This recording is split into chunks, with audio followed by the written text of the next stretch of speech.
શરૂ કરીએ આજનો સેશન. ઘણા દિવસો પછી મળીએ છીએ. તો આજે અને કાલે બંને દિવસ આપણે સેશન કરીશું અને બંને દિવસનો ટાર્ગેટ છે આખું ફિસ્કલ પોલિસી પૂરું કરવું. તો આજના દિવસમાં આપણે જે વસ્તુઓને ટાર્ગેટ કરી રહ્યા છીએ કે જેની શરૂઆત કરી રહ્યા છીએ, ટોટલી નવો ટોપિક છે.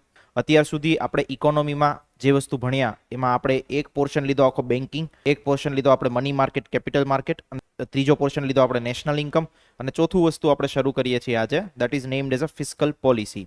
તો ફિસ્કલ પોલિસી શું છે, કઈ રીતે બનાવવામાં આવે, કેટલી વસ્તુઓ ધ્યાનમાં લેવામાં આવે, that all things we will discuss in the classroom. Second thing is that અત્યાર સુધીના જેમ જેમ ટેકનિકલ પોર્શન ધીરે ધીરે જે છે એ ટેકનિકલ પોર્શન્સ આપણે પૂરા કરતા જઈએ છીએ. હવે થોડું થિયોરિટિકલ આસ્પેક્ટ ઉપર આપણે આવીશું. પ્રેક્ટિકલ અપ્રોચમાં જે ખાસ કરી ટેકનિકલ અપ્રોચ. તો ટેકનિકલ અપ્રોચ આપણે ધીરે ધીરે જે ટેકનિકલ પોર્શન્સ છે એ પૂરા કરી રહ્યા છીએ અને હવે થિયોરિટિકલ બેઝ ઉપર વધુ વસ્તુ આવીશું. આગળ જતા હજી અમુક ટેકનિકલ પોર્શન્સ આવશે કે જેમાં એક ટેક્સેશન પોલિસી, મતલબ ફિસ્કલ પોલિસીનો જ આખો એક પાર્ટ છે, પણ આપણે એને સેપરેટલી સમજીશું. તો એક આખી જે ટેક્સેશન પોલિસી છે, ટેક્સેશન પોલિસી આપણે સમજવાની થશે. દેન આફ્ટર જે છે એના પછી આપણે એક ટોપિક સમજવાનો થશે નેમ્ડ એઝ અ ઇન્ફ્લેશન. તો ઇન્ફ્લેશન બી આખો થોડો ટેકનિકલ સબ્જેક્ટ છે, ટેકનિકલ વસ્તુઓ છે, તો એ સમજીશું. દેન આફ્ટર એક ટેકનિકલ પોર્શન હજી આવશે અને એ ટેકનિકલ પોર્શનનું નામ હશે ફોરેન એક્સચેન્જ અને ફોરેન ટ્રેડ. આટલી વસ્તુઓ જે છે એ ખાસ કરીને ક્યાંક ને ક્યાંક ટેકનિકલ બાબતોમાં સમાવેશ થતી હોય. બાકી મોસ્ટ ઓફ વસ્તુઓ થિયોરિટિકલ આસ્પેક્ટથી બી હશે. તો એ થિયોરિટિકલ આસ્પેક્ટ બી એટલું જ ઇમ્પોર્ટન્ટ છે જેમ કે એગ્રીકલ્ચર, એમએસએમઈ, મેન્યુફેક્ચરિંગ, આ બધા જે ક્ષેત્રો છે એ ક્ષેત્રો આપણે આવનારા સમયમાં જોવાના થશે. તો એમાં વધારે ને વધારે ઇન્ફોર્મેટિવ પાર્ટ હશે, રાઈટ, કે વધારે ટેકનિકલ બાબતો આના જેવી નહીં હોય. તો શરૂ કરીએ આજનો સેશન. સેશનનું નામ છે ફિસ્કલ પોલિસી. સેશનનું નામ છે ફિસ્કલ પોલિસી. ટોપિકનું નામ છે ફિસ્કલ પોલિસી. ગુજરાતીમાં એને કહેવામાં આવે છે રાજકોષીય નીતિ. ગુજરાતીમાં એને કહેવામાં આવે છે રાજકોષીય નીતિ. આપણે અગાઉ બેન્કિંગ વાળો જે પાર્ટ જ્યારે ભણ્યો ત્યારે આપણે એમાં એક ટર્મ સમજી હતી, that is called as monetary policy. Okay, કે જેનું નામ હતું નાણાકીય નીતિ. તો નાણાકીય નીતિ જે છે, હું પહેલા એક બ્રીફ તમને એક્ઝામ્પલ જ આપી દઉં. નાણાકીય નીતિ છે સામાન્ય રીતે આરબીઆઈ દ્વારા બનાવવામાં આવતી હોય છે. રાજકોષીય નીતિ છે એ સામાન્ય દ્વારા ભારત સરકાર, ભારતના કોન્ટેક્સ્ટમાં ભારત સરકાર દ્વારા બનાવવામાં આવતી હોય. તો શું છે ફિસ્કલ પોલિસી, કેટલી વસ્તુ આપણે જોવાની થશે, એ બધી જ વસ્તુઓને વન બાય વન ડિસ્કસ કરીએ. એની પહેલા એનો મિનિંગ સમજીએ કે ભાઈ રાજકોષીય નીતિ ખરેખરમાં કહેવાય કોને. તો કે કેટલી વસ્તુઓ જે છે એ રાજકોષીય નીતિમાં આપણે સમાવેશ કરતા હોઈએ છીએ. ઇકોનોમીને સમજવા માટે અને ઇકોનોમીની ટર્મિનોલોજી સમજવા માટે એક બહુ સારી વેબસાઇટ છે નેમ્ડ એઝ એન ઇન્વેસ્ટોપીડિયા. તો આ ઇન્વેસ્ટોપીડિયા છે, એમાંથી હું બહુ જ બધી વસ્તુઓ રિફર કરતો હોઉં છું. હું કોઈ બ્રાન્ડ એમ્બેસેડર નહીં ઇન્વેસ્ટોપીડિયાનો, બટ થિંગ ઇઝ દેટ કે એમાં ઘણી બધી વસ્તુઓ આવતી હોય છે, રાઈટ, અને સારી ડેફિનેશન અને સારા કોન્ટેક્સ્ટમાં લખેલી હોય છે. તે વસ્તુને તમે રેફર કરી શકો સમજણ માટે. અને હું હંમેશા એ જ ઇમેજ લઉં છું એટલા માટે, કારણ કે ઇઝી લેંગ્વેજમાં બધી વસ્તુઓ આપેલી હોય છે. તો ફિસ્કલ પોલિસીને ભાઈ આપણે કઈ વસ્તુમાં સમજી શકીએ, કે કઈ ભાષામાં સમજી શકીએ, કે કયા કોન્ટેક્સ્ટમાં લઈ શકીએ. તો કે મેં લખ્યું છે કે રાજકોષીય નીતિ મતલબ કે ફિસ્કલ પોલિસી એ દેશની આર્થિક પ્રવૃત્તિને પ્રભાવિત કરવા માટે સરકારી ખર્ચ અને કરવેરાની નીતિનો ઉપયોગ લે છે. મેઇન વસ્તુ શું છે, તો કે જો દેશમાં સરકારનો ઉદ્દેશ્ય એવો હોય કે ઇકોનોમિક ડેવલપમેન્ટ, ઇકોનોમિક ગ્રોથ થાય, ઇકોનોમિક ડેવલપમેન્ટ થાય, રોજગારીનું સર્જન થાય, બધી જ વસ્તુ જે છે એ સરકારનો ટાર્ગેટ હોય, સરકારનો ઉદ્દેશ્ય હોય. હવે સરકારને પોતાના જે ટાર્ગેટ છે, મતલબ હંમેશા દરેક સરકારને જે છે પોતાનું પરફોર્મન્સ દેખાડવાની જ ઈચ્છા હોય. ઓબ્વિયસલી કોઈ સરકાર જે છે એ પરફોર્મન્સ વિના આવી શકે નહીં. આપણી અત્યારની ગવર્મેન્ટ જે છે એ ઓલમોસ્ટ એક જ એજન્ડા ઉપર બનેલી. કયા એજન્ડા ઉપર? તો કે ભાઈ ડેવલપમેન્ટ ઉપર. ઓકે, કે અમે બધી વસ્તુનું ડેવલપમેન્ટ કરીએ, ઇન્ફ્રાસ્ટ્રક્ચરનું ડેવલપમેન્ટ કરીએ, ગરીબી આગળ લઈએ, એક્સેટ્રા એક્સેટ્રા, બધી ગરીબીને દૂર કરીએ, એક્સેટ્રા, બધી જ વસ્તુનો અમારો ટાર્ગેટ હોય. તો સરકારનો જે આ ટાર્ગેટ છે એ ટાર્ગેટમાં એના જેટલા બી રોજગારી સર્જન હોય, ઇકોનોમિક ડેવલપમેન્ટ હોય, આર્થિક વિકાસ કરવો હોય, એ બધી જ વસ્તુઓ એ કયા માધ્યમથી કરી શકાય. એ કરવાનું માધ્યમ શું છે, તો કે એ કરવાનું માધ્યમ છે રાજકોષીય નીતિ. આપણે જ્યારે આરબીઆઈ ની પોલિસી સમજેલી, કઈ પોલિસી, તો કે લેટ્સ સે મોનેટરી પોલિસી. મોનેટરી પોલિસીનો ઉદ્દેશ્ય શું હતો, ભૂલી ગયા, પાછળ નથી ખ્યાલ. મોનેટરી પોલિસીનો ઉદ્દેશ્ય દેશમાં થતા નાણાં, આગળ પછી સમજાતું જ નહીં, નાણાં પછી દેશમાં થતા નાણાં, થોડું જોરથી બોલો, બાજુમાં, નાણાકીય મૂલ્યમાં વધારો ઘટાડો કરવો. હા, મની ફ્લો, મતલબ કે નાણાંનો પુરવઠો. મોનેટરી પોલિસીનો ઉદ્દેશ્ય એવો હતો કે નાણાંનો જે પુરવઠો છે, ઓકે, જેને આપણે ફ્લો ઓફ મની કહીએ, તો એ ફ્લો ઓફ મનીને મેનેજ કરવો. શેના માટે? ઇન્ફ્લેશન મેનેજમેન્ટ માટે. દેશમાં જે ફુગાવો વધી રહ્યો છે, ફુગાઓને કંટ્રોલ કરવાની જે મતલબ કંટ્રોલ કરવાની જે બાબતો છે એ કોને સોંપવામાં આવેલી છે, તો કે ભાઈ આરબીઆઈ ને સોંપવામાં આવેલી છે. આરબીઆઈ જે છે એ ઇન્ફ્લેશન મેનેજમેન્ટ કયા માધ્યમથી કરે? તો કે મની ફ્લો મેનેજ કરીને કરે. મની ફ્લો કયા માધ્યમથી મેનેજ કરે? તો કે મોનેટરી પોલિસીના માધ્યમથી મેનેજ કરે. તો આ એક પ્રકારની આરબીઆઈની જવાબદારી હતી. ઇન ધ સેમ વે ગવર્મેન્ટને પોતાના જે ઉદ્દેશ્યો છે, તો કે ભાઈ ઇકોનોમિક ડેવલપમેન્ટ કરવું છે, એમ્પ્લોયમેન્ટ જનરેશન કરવી છે, ઇન્ફ્રાસ્ટ્રક્ચર ડેવલપમેન્ટ કરવું છે, તો આ બધી જ વસ્તુઓ માટે એને જે ટૂલનો સહારો લેવો પડે એને આપણે શું કહીએ? રાજકોષીય નીતિ, cold as N fiscal policy. તો કે ફિસ્કલ પોલિસીમાં કઈ કઈ વસ્તુનો સમાવેશ થાય એને તો હમણાં આપણે જોઈશું, પણ સામાન્ય રીતે હું તમને એમ કહું કે ગવર્મેન્ટની જે ટેક્સેશન પોલિસી છે, ગવર્મેન્ટની કોઈ ક્ષેત્ર હોય એ ક્ષેત્રને પ્રોત્સાહન આપવાની જે પોલિસી છે, આ બધી જ વસ્તુનો સમાવેશ કેમાં થાય? ફિસ્કલ પોલિસીમાં. ઓકે, રાજકોષીય નીતિ અંતર્ગત. જો મેં અહીંયા બી લખ્યું છે કે સરકાર દ્વારા અર્થતંત્રનું સંચાલન કરવા માટે આર્થિક વૃદ્ધિ, ભાવ સ્થિરતા, રોજગાર સર્જન, આ બધા જે છે એ ફિસ્કલ પોલિસીના ઉદ્દેશ્ય હોય છે સામાન્ય. હજી એને એલાબોરેટ વેમાં આપણે જોઈશું આગળ, બટ સામાન્ય રીતે આ બધા એમના ઉદ્દેશ્ય હોય છે. ઇંગ્લિશમાં ડેફિનેશન જોજો. The use of government spending and tax policies to influence economic conditions, especially macro economic condition. Macro economic કન્ડિશનનો મતલબ શું થાય? આખા દેશના સંદર્ભે. ઓકે, કોઈ એક પર્ટિક્યુલર ક્ષેત્ર નહીં, પણ આખા દેશની જે ઇકોનોમી છે કે આખા દેશનું જે અર્થતંત્ર છે એને સુધારવા માટે, એના સંદર્ભે પગલાઓ લેવા માટે એક ટૂલ છે સરકાર પાસે. એ ટૂલ શું છે? ફિસ્કલ પોલિસીનું, રાજકોષીય નીતિનું. રાજકોષીય નીતિમાં કેટલી કેટલી વસ્તુનો સમાવેશ થાય હમણાં આપણે આગળ બધું જ જોઈ લઈશું, એટલે તમારું માઇન્ડમાં જે બી વસ્તુ હશે કે મિનિંગ હશે એ ક્લિયર થઈ જશે. બટ બેઝિક અન્ડરસ્ટેન્ડિંગ આવી કે રાજકોષીય નીતિ કોને કહેવાય? કે સરકાર દ્વારા જે પણ પ્રકારના ખર્ચ અને કરવેરાની નીતિ છે, કે સરકાર કયા ક્ષેત્રમાં કેટલો એક્સપેન્ડિચર કરશે, સરકાર કેટલા જે છે એ ટેક્સ જે છે એ ટેક્સ લોકો પાસેથી લઈ શકે, ટેક્સના રેટ નક્કી કરશે. આ બધી જ વસ્તુનો સમાવેશ કેમાં થાય? ફિસ્કલ પોલિસીમાં. કોઈ ડાઉટ ફિસ્કલ પોલિસીની ડેફિનેશનમાં? Anyone is having any doubt? Online વિદ્યાર્થીઓ બી કોઈ બી ડાઉટ હોય તો પૂછી શકે. ઓકે, હવે ફિસ્કલ પોલિસીના ઉદ્દેશ્યો, તો કે કેટલા ઉદ્દેશ્યો છે? 4 પાર્ટમાં તમે ડિવાઈડ કરી શકો. પહેલી વસ્તુ, આર્થિક સ્થિરતાને પ્રોત્સાહન આપવું. આર્થિક સ્થિરતાને પ્રોત્સાહન આપવું મતલબ કે દેશમાં જે ઇકોનોમિક કન્ડિશન છે એ બેલેન્સ રહેવી જોઈએ, મેન્ટેન રહેવી જોઈએ. જો તમારા દેશમાં જો ઇકોનોમિક સ્ટેબિલિટી ના હોય તો બહારનું કોઈ બી કન્ટ્રી જે છે એ તમારા દેશમાં રોકાણ કરવા માટે આવશે નહીં. બહારનું કોઈ બી કન્ટ્રી જે છે એ તમારા દેશમાં ઇન્વેસ્ટ કરવા આવશે નહીં. કશી જ વસ્તુ નહીં થાય. તમે વિચાર કરો એક કન્ડિશનને, અત્યારે જે ભારત દેશમાં ચાલી રહી છે, તો ભારત દેશમાં અત્યારે છેલ્લા થોડા દિવસથી stock market is daily basis ઉપર ડાઉનફોલમાં હોય. ડેઈલી બેઝિસ ઉપર ડાઉનફોલમાં હોય મતલબ કે બહુ બધા લોકોનો બહુ બધો લોસ ગયો, ખાસ કરીને નાના જે પણ રોકાણકારો હોય. એનું એક કારણ એવું બી છે કે જેટલા બી બહારના ઇન્વેસ્ટર્સ છે એ બહારના ઇન્વેસ્ટર્સ પોતાનું ઇન્વેસ્ટમેન્ટ અત્યારે ચાઇનામાં ડાયવર્સિફાઈ કરી રહ્યા છે, ચીનમાં ડાયવર્સિફાઈ કરી રહ્યા છે. શું કામ કરી રહ્યા છે? કારણ કે ચીનની ગવર્મેન્ટ જે છે એ મેન્યુફેક્ચરિંગને બહુ જ પ્રકારનું પ્રોત્સાહન આપી રહી છે, એક પ્રકારનું ઇકોનોમિક સપોર્ટ આપી રહી છે. તો બધા જ લોકો જે છે ત્યાં હાઈ રિટર્ન મળવાનું છે, તો અહીંથી પૈસા કાઢીને ક્યાં જાય છે? ચીનમાં જાય છે ઇન્વેસ્ટ કરવા માટે. અહીંથી પૈસા કાઢે એટલે બધી જ વસ્તુનું શું થાય? વેચાણ થાય. વેચાણ થાય એટલે માર્કેટમાં અચાનક વસ્તુની શું વધી જાય? માંગ વધે કે સપ્લાય વધે? માંગ વધે. કોઈ વસ્તુને બહુ જ પ્રકારમાં તમે વેચાણ કરો, ઓકે, સેલ કરો, તો શું વધે? માંગ વધે કે સપ્લાય વધે? સપ્લાય વધી જાય ને. જેટલો બી સ્ટોક હોય મતલબ પોતાની પાસે શેર હોય બધા વેચવા માટે કાઢી નાખે, સામે લેવાવાળું કોઈ નહીં, તો સપ્લાય વધી ગઈ, ડિમાન્ડ નહીં, તો શું થાય? ડાઉન જાય. તો આવા પ્રકારની કન્ડિશન થઈ રહી છે, એને લીધે સ્ટોક માર્કેટ કન્ટિન્યુઅસલી છેલ્લા બહુ જ બધા દિવસથી ડાઉનમાં જઈ રહ્યું છે. બટ થિંગ ઇઝ દેટ અમુક મતલબ જ્યારે આવી કન્ડિશન્સ થતી હોય ત્યારે દેશના કે વિશ્વના જે મોટા મોટા ઇન્વેસ્ટર્સ છે એ ઇન્વેસ્ટર્સ એવું જ કહેતા હોય કે આ જ સૌથી વધારે બેસ્ટ ઓપોર્ચ્યુનિટી હોય તમારા પૈસાને કે તમારા બાબતોને ઇન્વેસ્ટ કરવાની. રીઝન ઇઝ કેટલી નીચેના લેવલ ઉપર તમને બધી વસ્તુઓ મળી શકે. ઓકે, મતલબ વોરેન બફેટના આ બધા જે ઇન્વેસ્ટર્સ છે એ બધા લોકો શું કરે તો કે આવી જ ઓપોર્ચ્યુનિટી ફાઇન્ડ આઉટ કરતા હોય. જે લોકોએ COVID-19નો ટાઈમ આવ્યો, COVID-19ના ટાઈમમાં સ્ટોક માર્કેટ વોઝ એટ મતલબ બહુ જ ડાઉનફોલના લેવલ ઉપર હતું, બહુ જ ડાઉન હતું. ત્યારે બહુ જ બધા લોકોએ જેની પાસે ફંડ પડેલું હતું એ બધા લોકોએ શું કર્યું?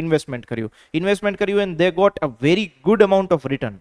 કોવિડને કોઈ બહુ વધારે સમયગાળો નહીં થયો, તમે સમજો 2020-21નો સમયગાળો, અત્યારે 2024 તમારું એન્ડિંગ થવા ઉપર છે, તો 3 વર્ષનો જ સમયગાળો છે.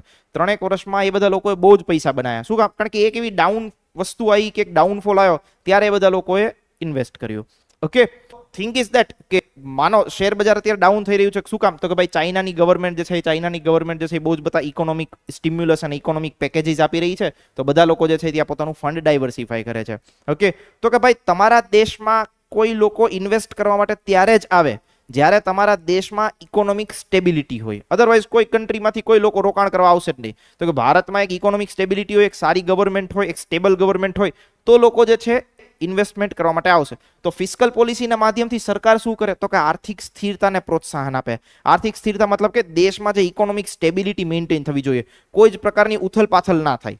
This is called as an economic stability. તો સરકાર જે છે પોતાની રાજકોષીય નીતિના માધ્યમથી કે ભાઈ માનો ફુગાવો અચાનકથી વધી ગયો, ઓકે, તો સરકારને શું કરવું પડે? તો કે આરબીઆઈ સાથે કન્સલ્ટ કરવું પડે, દેશમાંથી જે મની ફ્લો છે મની ફ્લો ઘટાડવો પડે. ઓકે, દેશમાં મંદી છે, ઓકે, કોઈ લોકો જે છે એ કાંઈ ઇન્વેસ્ટમેન્ટમાં રોકાણ કરતા નહીં, કોઈ માંગ જ નહીં, તો સરકારે પોતે જાતે આવી અને માર્કેટમાં આવી અને એવું કરવું પડે કે જેનાથી રોજગારીનું સર્જન થાય, લોકોને પૈસા આપવા પડે, ઓકે, લોકોને કંઈક નવા નવા પેકેજીસ આપવા પડે કે જેના માધ્યમથી લોકો જે છે કંઈક પ્રવૃત્તિઓ કરવા માટે તો મતલબ કે ઇકોનોમિક સ્ટેબિલિટીને મેન્ટેન કરવાની. ઇકોનોમિક સ્ટેબિલિટીનો મતલબ શું થાય? તો કે અચાનકથી બહુ ફુગાવો બી ના થઈ જાય અને અચાનકથી મંદી બી ના થઈ જાય, બધી વસ્તુ ઇક્વિલિબ્રિયમમાં મેન્ટેન રહે.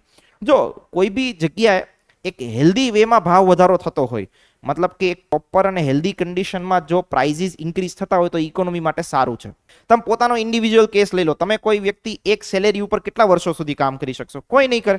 ઓકે, આપણે ઘણી વખત તો કોઈ વ્યક્તિ ઘરે આપણા ઘર કામ કરવા માટે, ઘરે કામ કરવા માટે લોકો આવતા હોય, કચરા પોતું વાસણ કરવા માટે આવતા હોય. હવે એ લોકો જ્યારે એમ કે ભાઈ અમારી સેલેરી વધારો, ત્યારે આપણને સૌથી વધારે ઝાટકા વાગે. શું કામ? પણ ભાઈ એની કન્ડિશન બી જુઓ, એક જ પ્રાઇઝ ઉપર કોઈ વ્યક્તિ બહુ વર્ષો સુધી કામ ના કરી શકે. સમજાય છે? ઓકે, તો આ તો આખી ઇકોનોમીની કન્ડિશન આપણે વિચારવાની છે. તો ઇકોનોમીની કન્ડિશનમાં બધા જ લોકોને ઈચ્છા હોય કે ભાઈ અમને રિટર્ન સારું મળે, તો એના માટે ભાવ વધારો કરવો જ પડે, એના સિવાય પોસિબિલિટી જ નહીં.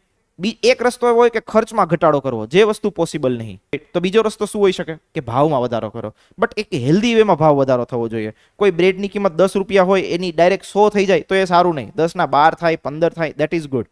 ઓકે, તો આને કહેવાય ઇકોનોમિક સ્ટેબિલિટી. તો ફિસ્કલ પોલિસીના માધ્યમથી સરકાર જે છે એ ઇકોનોમિક સ્ટેબિલિટી અચીવ કરે, મેન્ટેન કરે. સેકન્ડ થિંગ ઇઝ ધેટ ટકાઉ વૃદ્ધિને ટેકો. ટકાઉ વૃદ્ધિને ટેકો મતલબ કે સસ્ટેનેબલ ડેવલપમેન્ટ કરે. સસ્ટેનેબલ ડેવલપમેન્ટનો મતલબ આપણે પર્યાવરણના કોન્ટેક્સ્ટમાં નહીં જોવાનું, આપણે કેવું જોવાનું છે? તો કે એક લાંબા ગાળાનું જે છે એ ડેવલપમેન્ટ સરકાર વિચારે, કોઈ શોર્ટ ટર્મ માટે નહીં. શોર્ટ ટર્મમાં મતલબ એવું નહીં કે શોર્ટ ટર્મમાં 1-2 મહિના માટે આપણે ડેવલપમેન્ટ લઈ લઈએ પછી ભલે રગડ ધગડ ખાતું ચાલતું. તો એ શું કરે? તો કે ટકાઉ વૃદ્ધિને ટેકો આપે, સસ્ટેનેબલ ડેવલપમેન્ટને સપોર્ટ કરે થ્રુ ફિસ્કલ પોલિસી. એવી નીતિ બનાવે કે જેના પરિણામો લાંબા સમય માટે મળે. ઓકે, સરકાર આજે માનો કોઈ એવો પ્રોગ્રામ લોન્ચ કરે કે ભાઈ આપણે એમ્પ્લોયમેન્ટ જનરેશન આના માધ્યમથી કરીશું, ઓર એલ્સ લેટ્સ સે સરકારે જે છે મેક ઇન ઇન્ડિયાનો પ્રોજેક્ટ રજૂ કર્યો કે મેક ઇન ઇન્ડિયાનો પ્રોજેક્ટ શરૂ કર્યો, તો સરકારનો ઉદ્દેશ્ય શું છે? તો કે ભાઈ ઉદ્દેશ્ય એવો નથી કે આ 1 વર્ષમાં મેક ઇન ઇન્ડિયા સક્સેસફુલ થઈ જાય. સરકાર તો આવનારા 10 થી 15 વર્ષનું વિચારે છે કે આજે મેક ઇન ઇન્ડિયા શરૂ કરીશું, આજે પ્રોસેસ શરૂ કરીશું, આજે બધા પેકેજીસ આપીશું, તો બહારના દેશો જે છે ઇન્ડિયામાં ઇન્વેસ્ટ કરવા માટે આવશે, ધીરે ધીરે આખી ઇકોસિસ્ટમ બનશે, ઇન્ડિયામાં ધીરે ધીરે લોકોને રોજગાર મળશે, તો એના અસરો કે એની ઇમ્પેક્ટ જે છે એ આવનારા 4 થી 5 વર્ષમાં આપણને દેખાશે, કે ડાઉન ધ લાઇન 10 વર્ષમાં દેખાશે. તમે વિચાર કરો, મેક ઇન ઇન્ડિયા પ્રોજેક્ટ ક્યારે શરૂ કર્યો હતો? Around in the year of 2000, મતલબ જ્યારે ગવર્મેન્ટ બની ત્યારે એમણે આખો મેક ઇન ઇન્ડિયા પ્રોજેક્ટ રજૂ કર્યો. 10 વર્ષ જેવો સમયગાળો ઓલમોસ્ટ થયો. તમે વિચાર કરો, એપલે પોતાનું પ્રોડક્શન જે છે ફોન્સનું એ લાસ્ટ યર શરૂ કર્યું, રાઈટ? ઓલમોસ્ટ લાસ્ટ યર જેવો સમયગાળો કે આ વર્ષ જેવો સમયગાળો છે કે જ્યારે એપલ શું છે ખબર છે? મતલબ એપલે પ્રોડક્શન શરૂ કર્યું તો એ વિચારે છે કે ભાઈ એ તો સફરજન મતલબ not like that. Okay, apple મતલબ કે ફોન મેન્યુફેક્ચરિંગ કંપની, રાઈટ? યુએસએની. તો એપલે પોતાનું મેન્યુફેક્ચરિંગ જે છે હજી જસ્ટ આ વર્ષે કે ગયા વર્ષે શરૂ કરી. તો વિચાર કરો, 10 વર્ષ પહેલા મેક ઇન ઇન્ડિયા શરૂ કર્યું હતું, એની ઇમ્પેક્ટ આજે જોવા મળે ધીરે ધીરે. તો ડાઉન ધ લાઇન શું થાય? તો કે સસ્ટેનેબલ ડેવલપમેન્ટ ધીરે ધીરે થાય. ટકાઉ વૃદ્ધિ જે છે એ કન્ટિન્યુઅસલી, મતલબ ધીરે ધીરે આગળ ચડો. હંમેશા કોઈ વ્યક્તિ એવું કહેતું હોય છે કે ગ્રોથ તમારે લેવો હોય, સ્ટેપ બાય સ્ટેપ ગ્રોથ લો. અચાનકથી જેને સક્સેસ મળતી હોય કે અચાનકથી જેને પીક આવતો હોય ને, એનો ડાઉનફોલ બી એટલો જ જલ્દી આવે. બેસ્ટ એક્ઝામ્પલ મેં હમણાં એક ક્લાસરૂમમાં આપ્યું હતું. અમુક જે ઇન્ટરનેટ સેન્સેશન પર્સનાલિટીઝ આજકાલની હોય છે, મતલબ જે ઇન્ફ્લુએન્સર્સ બધા જે છે એ ઇન્ટરનેટ ઉપર સક્સેસ થતા હોય, એક વ્યક્તિ સક્સેસ થઈ હતી, એનું મને નામ યાદ છે. ઓકે, જેટલી ઝડપથી પીક આવી હતી એટલી ઝડપથી ડાઉનફોલ આવ્યો. ફર્સ્ટ ઇઝ MBHI વાલા. ઓકે, વિચાર કરો કેટલી ઝડપથી પીક આવી હતી, મતલબ આખા દેશમાં બધા લોકો એને એઝ અ ગુરુ માનવા માંડ્યા હતા. અત્યારે ક્યાંય અંશો દેખાતા નહીં. પહેલી વસ્તુ આ. બીજી વસ્તુ, એક દિલ્હીમાં વડાપાઉં ગર્લ હતી. ઓકે, આખી જગ્યાએ જ્યાં જો ત્યાં એ વડાપાઉં વેચે, મતલબ ખબર નહીં એવી બી શું પ્રોડક્ટ બનાવતી, બટ કાંઈક એવી વસ્તુની વાયરલ થયું. તો મતલબ વાયરલ થઈ, એક અચાનક પીક આવી, અત્યારે સખત લેવલનો ડાઉનફોલ, ક્યાંય દેખાતા નહીં. તો થિંગ ઇઝ ધેટ કે અચાનક સરકારને જે છે અચાનકથી કોઈ પીક બી નથી જોતી, અચાનકથી ડાઉનફોલ બી નથી જોઈતો. એને તો એક કન્સિસ્ટન્ટ આપણને ગ્રોથ મળે વર્ષોથી વર્ષો સુધી, રાઈટ? જે પરિણામો જે છે એ બહુ જ, આપણે કોઈ વસ્તુ, આપણે જેમ કે ગોલ્ડ લેતા હોય, ગોલ્ડ પરચેસ કરતા હોય, તો આપણો ઉદ્દેશ્ય કાંઈ 1-2 મહિનામાં આપણને રિટર્ન મળે એવો ના હોય.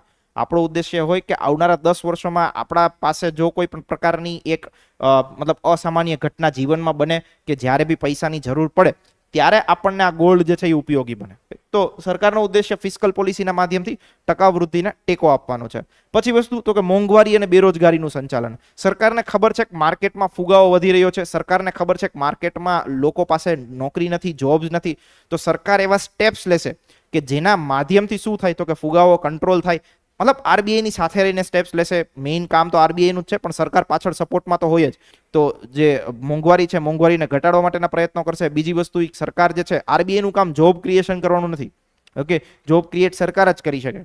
તો સરકાર પોતાની અલગ અલગ નીતિઓના માધ્યમથી સબસિડી આપે, કોઈ વસ્તુને પ્રમોટ કરે કે જેના માધ્યમથી શું થાય તો કે લોકો એમાં ઇન્વેસ્ટ કરવા માટે આવે. તમે વિચાર કરો કે બહારની કંપનીઝ જે છે ઇન્ડિયામાં માનો ઇન્વેસ્ટ કરવા માટે આવતી હોય, પોતાનો મેન્યુફેક્ચરિંગ પ્લાન્ટ શરૂ કરશે, તો ઓબ્વિયસલી કાંઈ એવું નહીં હોય કે 1 લાખ લોકોની એને જરૂર પડશે તો બહારથી 1 લાખ લોકો લઈને આવશે. ઓબ્વિયસલી ઇન્ડિયામાંથી જે લોકોને જોબ મળવાની. તો રોજગારીનું સર્જન જે છે એ રોજગારીનું સર્જન પણ ફિસ્કલ પોલિસીના માધ્યમથી થઈ શકે.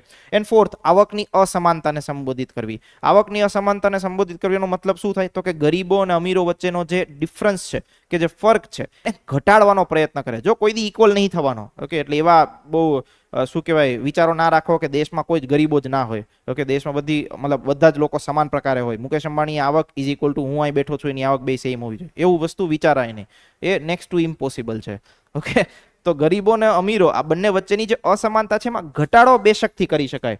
ઘટાડો બેશકથી કરી શકાય મતલબ કે એક જે ડિફરન્સીસ છે બધા વચ્ચેનો ઓછો કરવાનો પ્રયત્ન કરે સરકાર. શેના માધ્યમથી? ફિસ્કલ પોલિસીના માધ્યમથી. તો કઈ રીતે? તો કે સરકાર જે છે એ ગરીબી નાબૂદીના કાર્યક્રમો શરૂ કરે. ગરીબી લેટ્સ સે લોકોને જમવાનું ના મળતું હોય, ભોજન ના મળતું હોય, તો સરકાર એવું લાવે કે ભાઈ નેશનલ ફૂડ સિક્યોરિટી એક્ટ, કે જેના માધ્યમથી અમે જે છે એ જાહેર વિતરણ વ્યવસ્થાના માધ્યમથી લોકોને અનાજ પહોંચાડીશું. તો આવા પ્રકારના સ્ટેપ્સ જે છે એ સરકાર સામાન્ય રીતે શેના માધ્યમથી લેતી હોય છે? ફિસ્કલ પોલિસીના માધ્યમથી લેતી હોય છે. આ એક વસ્તુ યાદ રાખજો, એમસીક્યુ પૂછાયેલો છે એકવાર જીપીએસસીમાં. તો કેટલી વસ્તુ યાદ રાખવાની કે ભાઈ નાણાકીય નીતિ એટલે કે મોનેટરી પોલિસી જે છે એ કોણ બનાવે? આરબીઆઈ બનાવે. ઓન ધી અધર સાઇડ રાજકોષીય નીતિ કોણ બનાવે? સરકાર બનાવે. આ વસ્તુનો ડિફરન્સ તમને ખબર હોવી જોઈએ. ક્લિયર? મોંઘવારી સંચાલન જે છે કે મોંઘવારીનું મેનેજમેન્ટ ડેફિનેટલી એ આરબીઆઈ નો જ રોલ છે.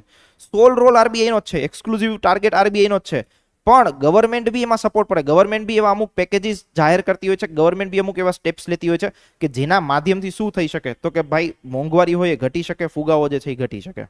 જેમ કે હું તમને એક એક્ઝામ્પલ આપું કે તમારા દેશમાં જે છે કોઈ એગ્રીકલ્ચર પ્રોડક્ટ જે છે, એગ્રીકલ્ચર પ્રોડક્ટ પ્રોડ્યુસ નથી થઈ રહી, ઓર ઓછા પ્રમાણમાં પ્રોડ્યુસ થઈ રહી છે. સામે પક્ષે એની માંગ બહુ જ વધારે છે. હવે ડિમાન્ડ વધવાની તો ઓબ્વિયસલી શું થવાનો? ભાવ વધવાનો. તો ત્યારે સરકાર આવીને ડિસિઝન લે કે ભાઈ એક કામ કરો કે આ પ્રોડક્ટનું ઇમ્પોર્ટ ચાલુ કરો. ઓર એલ્સ સરકાર એવો ડિસિઝન લે કે આપણા દેશમાં જે છે લેટ્સ સે દૂધનું જે છે એ 100 લીટરનું ઉત્પાદન થતું હોય, માની લઈએ 100 લીટરનું ઉત્પાદન થતું હોય, આપણા દેશની માંગ છે લેટ્સ સે 100 લીટર, એટલું જ ઉત્પાદન થાય છે. હવે માનો દૂધ જે ઉત્પાદકો છે એ એવું નક્કી કરે કે આ 100 લીટરનું ઉત્પાદન થાય છે ને એક કામ કરો આમાંથી આપણે 50 લીટર તો એક્સપોર્ટ કરી દઈએ. ઓકે, કારણ કે આપણને બહુ સારો પ્રાઇસ મળે છે વિદેશના માર્કેટમાંથી. તો સરકાર આવે કે ના ભાઈ એવું ક્યાં કરો, અહીંયા માંગ ઘટી, અહીંયા જે માંગ છે તો પૂરી થવી જોઈએ ને, અહીંયા 100 લીટરની માંગ છે, તમે 100 લીટર જ પ્રોડ્યુસ કરો છો. ઓકે, તમે 50 લીટર જે છે એ એક્સપોર્ટ કરી દેશો તો અહીંના લોકોને કેવી રીતે દૂધ મળશે? તો ત્યારે સરકાર બેન લગાવે અમુક પ્રોડક્ટ એક્સપોર્ટ કરવાનો. તો સરકાર આવી રીતે કંટ્રોલ કરશે. મોંઘવારી જે છે એ મોંઘવારીને બી સરકાર જે છે એ મેનેજ કરી શકે. ઘણી વખત સરકાર જે છે અમુક ઘણી બધી વસ્તુઓ ઉપર એક્સપોર્ટ બેન મૂકતી હોય છે કે જેને તમે અહીંથી એક્સપોર્ટ ના કરી શકો.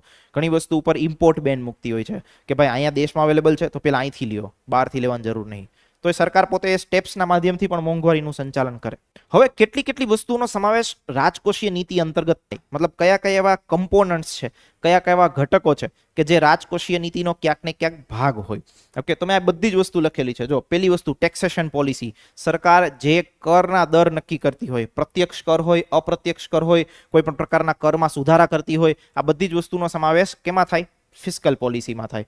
કરમાં વધારો કરે, કરમાં ઘટાડો કરે, જે બી કરના સંદર્ભે કોઈ પણ પ્રકારના રિફોર્મ્સ લેવાના હોય, જેમ કે ભાઈ ઇનડાયરેક્ટ ટેક્સમાં આપણે સૌથી મોટો રિફોર્મ્સ લીધો કયો? GST, goods and service tax. તો લાવી કોણ? સરકાર લાવી. તો આવા પ્રકારના જે ચેન્જીસ છે એ સરકાર પોતાની ટેક્સેશન પોલિસીના માધ્યમથી કરે, કર નીતિના માધ્યમથી કરે. સરકાર દર વર્ષે કરનું જે સંચાલન છે કેના માધ્યમથી કરતી હોય તો કે જ્યારે બજેટ પ્રેઝન્ટ કરે ક્લિયર થાય છે તે એક આવે ટેક્સેશન પોલિસી કે જે તમારી રાજકોષીય નીતિનો ભાગ છે. બીજું આવે ગવર્મેન્ટ સ્પેન્ડિંગ. તો કે સરકાર પોતે જે ખર્ચ કરતી હોય તે, રાઈટ? તમે વિચાર કરો કે કોઈ બી વસ્તુમાં તમારે આવક મેળવવી હોય તો ખર્ચ કરવો પડે. ઓકે, એમને એમ કોઈ વસ્તુની આવક ના મળે. તો સરકારને જ્યારે એવો ઉદ્દેશ્ય છે કે ભાઈ આપણે રોજગારી સર્જન કરવું છે, તો સરકારે શું કરવું પડશે? ખર્ચ કરવું પડશે. બીજી વસ્તુ, સરકારનું કામ ખાલી પ્રોફિટ મેળવવાનું હોતું નથી. કે કોઈ એક કંપની હોય તો કંપનીનો ઉદ્દેશ્ય કદાચ ખાલી પ્રોફિટ મેળવવાનો હોઈ શકે, પણ સરકારનું જે કામ છે ઓનલી પ્રોફિટ મેળવવાનું નથી. સરકારનું કામ છે સોશિયલ વેલફેર કરવું બી. લોકોના માટે જે પ્રજા કલ્યાણનું કામ કરવાનું હોય એ બી સરકારની જવાબદારી છે. એ ખોટમાં કરવું પડે તોય સરકારે કરવું પડે. ઓકે, ઘણી વખત કોઈ વસ્તુથી ખોટ થતી હોય તોય સરકારી કામ ચાલુ રાખે. શું કામ? પ્રજાલક્ષી વસ્તુઓ છે. ઓકે, એસટી બસમાં એક માણસ બેઠો હોય તોય બસ ઉપડી જાય. શું કામ ઉપડી જાય? સમયબદ્ધ, સ્વચ્છ, સલામત એસટી નું નિયમ છે. ઓકે, તો સમયબદ્ધ રીતે પહોંચાડવી હોય તો એક વ્યક્તિ બી બેઠો હોય તો એ બસ ઉપાડી લે. રાહ ના જોવે કે આખી બસ પેલા ભરાય. ઓન ધી અધર સાઈડ અહીંયા સામે ઓલું શું કહેવાય, આ રોડ ક્રોસ કરીને ઓલી ઇકો વાળા ઉભા રહીએ ત્યાં જજો. તમે જો ઇસ્કોન જવું, બેસજો. એક જણો બેઠો હોય 2 કલાક સુધી, એક જણો બેઠો હોય ન્યા ઉભી રાખે. ઉપાડે જ નહીં ગાડી. તમારો મગજ છે ભાઈ ઉપાડ ને, પણ એ કે ભાઈ ખર્ચો તો પોહાવો જોઈએ ને. એ કે ગેસ ના તો નીકળવા જોઈએ ને, કે 5 લોકો બે તો ઉપાડું. તો મતલબ ન્યાયનો પ્રોફિટ મોટિવ આવ્યો. સરકારનો મોટિવ જ્યારે વસ્તુઓ કરવાનો છે તો હંમેશા ખાલી પ્રોફિટ મોટિવ હોતો નથી. હા, એવું બી છે ખાલી નુકસાની ના કરવાની હોય, પણ એટલીસ્ટ ખાલી પ્રોફિટ મોટિવ હોતો નથી. સરકારનો મોટિવ છે પ્રજા કલ્યાણનું કામ કરવું બી. ઓકે, તો સોશિયલ વેલફેર માટે સરકારે એજ્યુકેશન સ્કૂલ્સ બનાવવાની હોય, સરકારે જે છે હોસ્પિટલ્સ બનાવવાના હોય, રાઈટ? તો આ બધી જ વસ્તુઓ કરવી પડે. હવે તમે વિચાર કરો, સરકારમાં હોસ્પિટલ ના બનાવે, સરકાર મતલબ હેલ્થ કેર પ્રોવાઈડ ના કરે, તો આ ખ્યાતિ હોસ્પિટલ જેવું થાય. ગમે એની એન્જિયોપ્લાસ્ટી કરી નાખવાની, આ તે આવા બધા પ્રકારના ઇશ્યુઝ થઈ શકે. ઓકે, તો વિચાર કરો, સરકારનો રોલ જે છે એ વેલફેર કરવાનો છે. તો એના માટે સરકારે શું કરવું પડે? સરકારે ખર્ચ કરવો પડે, પૈસા નાખવા પડે, સ્કૂલ બનાવવી પડે, રાઈટ? બધા એજ્યુકેશન માટેના બિલ્ડિંગ્સ બનાવવા પડે, હેલ્થ કેર માટેના હોસ્પિટલ્સ બનાવવા પડે. તો આના માટે સરકારે ખર્ચો કરવો પડે. એ ખર્ચો બી શેનો પાર્ટ છે? ફિસ્કલ પોલિસીનો. બીજી વસ્તુ, લોકોને સેફટી આપવી હોય તો સેફટી આપવા માટે ડિફેન્સ સિસ્ટમ જે છે, મેકેનિઝમ એ વ્યવસ્થિત કરવી પડે. તો એના માટે સરકાર શું કરતી હોય? દર વર્ષે ડિફેન્સ ઉપર ખર્ચ કરતી. તો આ પ્રકારનો જે ખર્ચો છે, ગવર્મેન્ટ સ્પેન્ડિંગ જે છે, એ બી એક પાર્ટ છે શેનો? તમારી ફિસ્કલ પોલિસીનો. આગળ વધીએ. Deficit financing. ડેફિસિટ ફાઇનાન્સિંગનો મતલબ થાય તમારા જ્યારે ઇકોનોમીમાં જો ડેફિસિટ કે ખાધ કોને કહેવાય? સામાન્ય શબ્દોમાં પહેલા સમજો. ખાધ કોને કહીએ આપણે? કે જ્યારે આવક જે છે, આવક ખર્ચ જે છે એ શું હોય? વધારે. જ્યારે તમારી આ ખર્ચ વધારે હોય ત્યારે શું કરવાનું? ક્રેડિટ કાર્ડનો ઉપયોગ કરવાનો. અત્યારના સમયમાં it's almost like that. Okay, આવક કોઈની હોતી નહીં છતાં આઈફોન જોતો હોય તો શું કરવું પડે? ક્રેડિટ કાર્ડ જિંદાબાદ. દોસ્તારના ક્રેડિટ કાર્ડ ઉપર આઈફોન લઈએ, હપ્તા ભરવાનું બંધ કરી દઈએ, ઓલો કાંઈ ના કરીએ, બૂચ મારીને જતા રહ્યા. મિત્રોને ક્રેડિટ કાર્ડ દેતા પહેલા પણ એની શાખ જોઈ લેવી. ઓકે, શરમ ના રાખવી. બે સમય માટે, બે મિનિટ માટે ખાલી એવું કહેતા તમને લાગે કે ભાઈ હું ક્રેડિટ કાર્ડ નહીં આપી શકું, ઓકે, પોસિબિલિટી નથી. ઓકે, અને બાકી પછી આજીવનનો અફસોસ થાય, રાઈટ? મિત્ર ગુમાવવો પડે, મતલબ મિત્રતા ગુમાવવી પડે. પૈસા ના ભરે, તમે શું કરો? ભરવું જ પડે. મતલબ આમાં કોઈ ઓપ્શન જ નહીં. વિચાર કરો, તમને ઇમોશનલી બ્લેકમેલ કરવામાં આવે. ઇન કેસ તમે કોઈ મિત્રને ક્રેડિટ કાર્ડ આપ્યું અને એને તમારી પાસેથી ફોન લીધો, વસ્તુ એવી હોય કે જો એ હપ્તા ના ભરે તો ભરવા તમારે પડે જ. કારણ કહું, ક્રેડિટ કાર્ડ તમારું છે. ઓકે, સ્કોર તમારો ખરાબ થશે, ક્રેડિટ તમારી ખરાબ થશે, એની નહીં. તો મતલબ ફરજિયાત તમારે પૈસા ભરવા જ પડે. તમે કાંઈ ના કરી શકો. પછી તમને આપે ના આપે એ તો ભગવાન જાણે મિત્રતાના સંબંધમાં. તો મતલબ કોઈ બી વ્યક્તિને ક્રેડિટ કાર્ડ આપતા પહેલા 10 વખત 100 વખત વિચારવું. ઓકે, ભલે એ તમારો ખાસ મિત્ર હોય તોય. ખાધ વસ્તુ શું છે? કે આવક કરતા જ્યારે ખર્ચ વધારે હોય તો કે સરકારને એવું હંમેશા થતું જ હોય. જે ડેવલપમેન્ટ મતલબ જે કન્ટ્રી ડેવલપિંગ કન્ટ્રી હોય, મતલબ ભારત જેવો વિકાસશીલ દેશ, બે પ્રકારના દેશ હોય. એક ડેવલપિંગ કન્ટ્રી હોય, એક ડેવલપ્ડ કન્ટ્રી હોય. USA you can consider as a developed country. Okay, India developing country. હજી વિકસિત થઈ રહ્યું છે, વિકસિત થયું નથી. ઓકે, વિકાસશીલ છે. ઓકે, પ્રક્રિયા ચાલુ છે.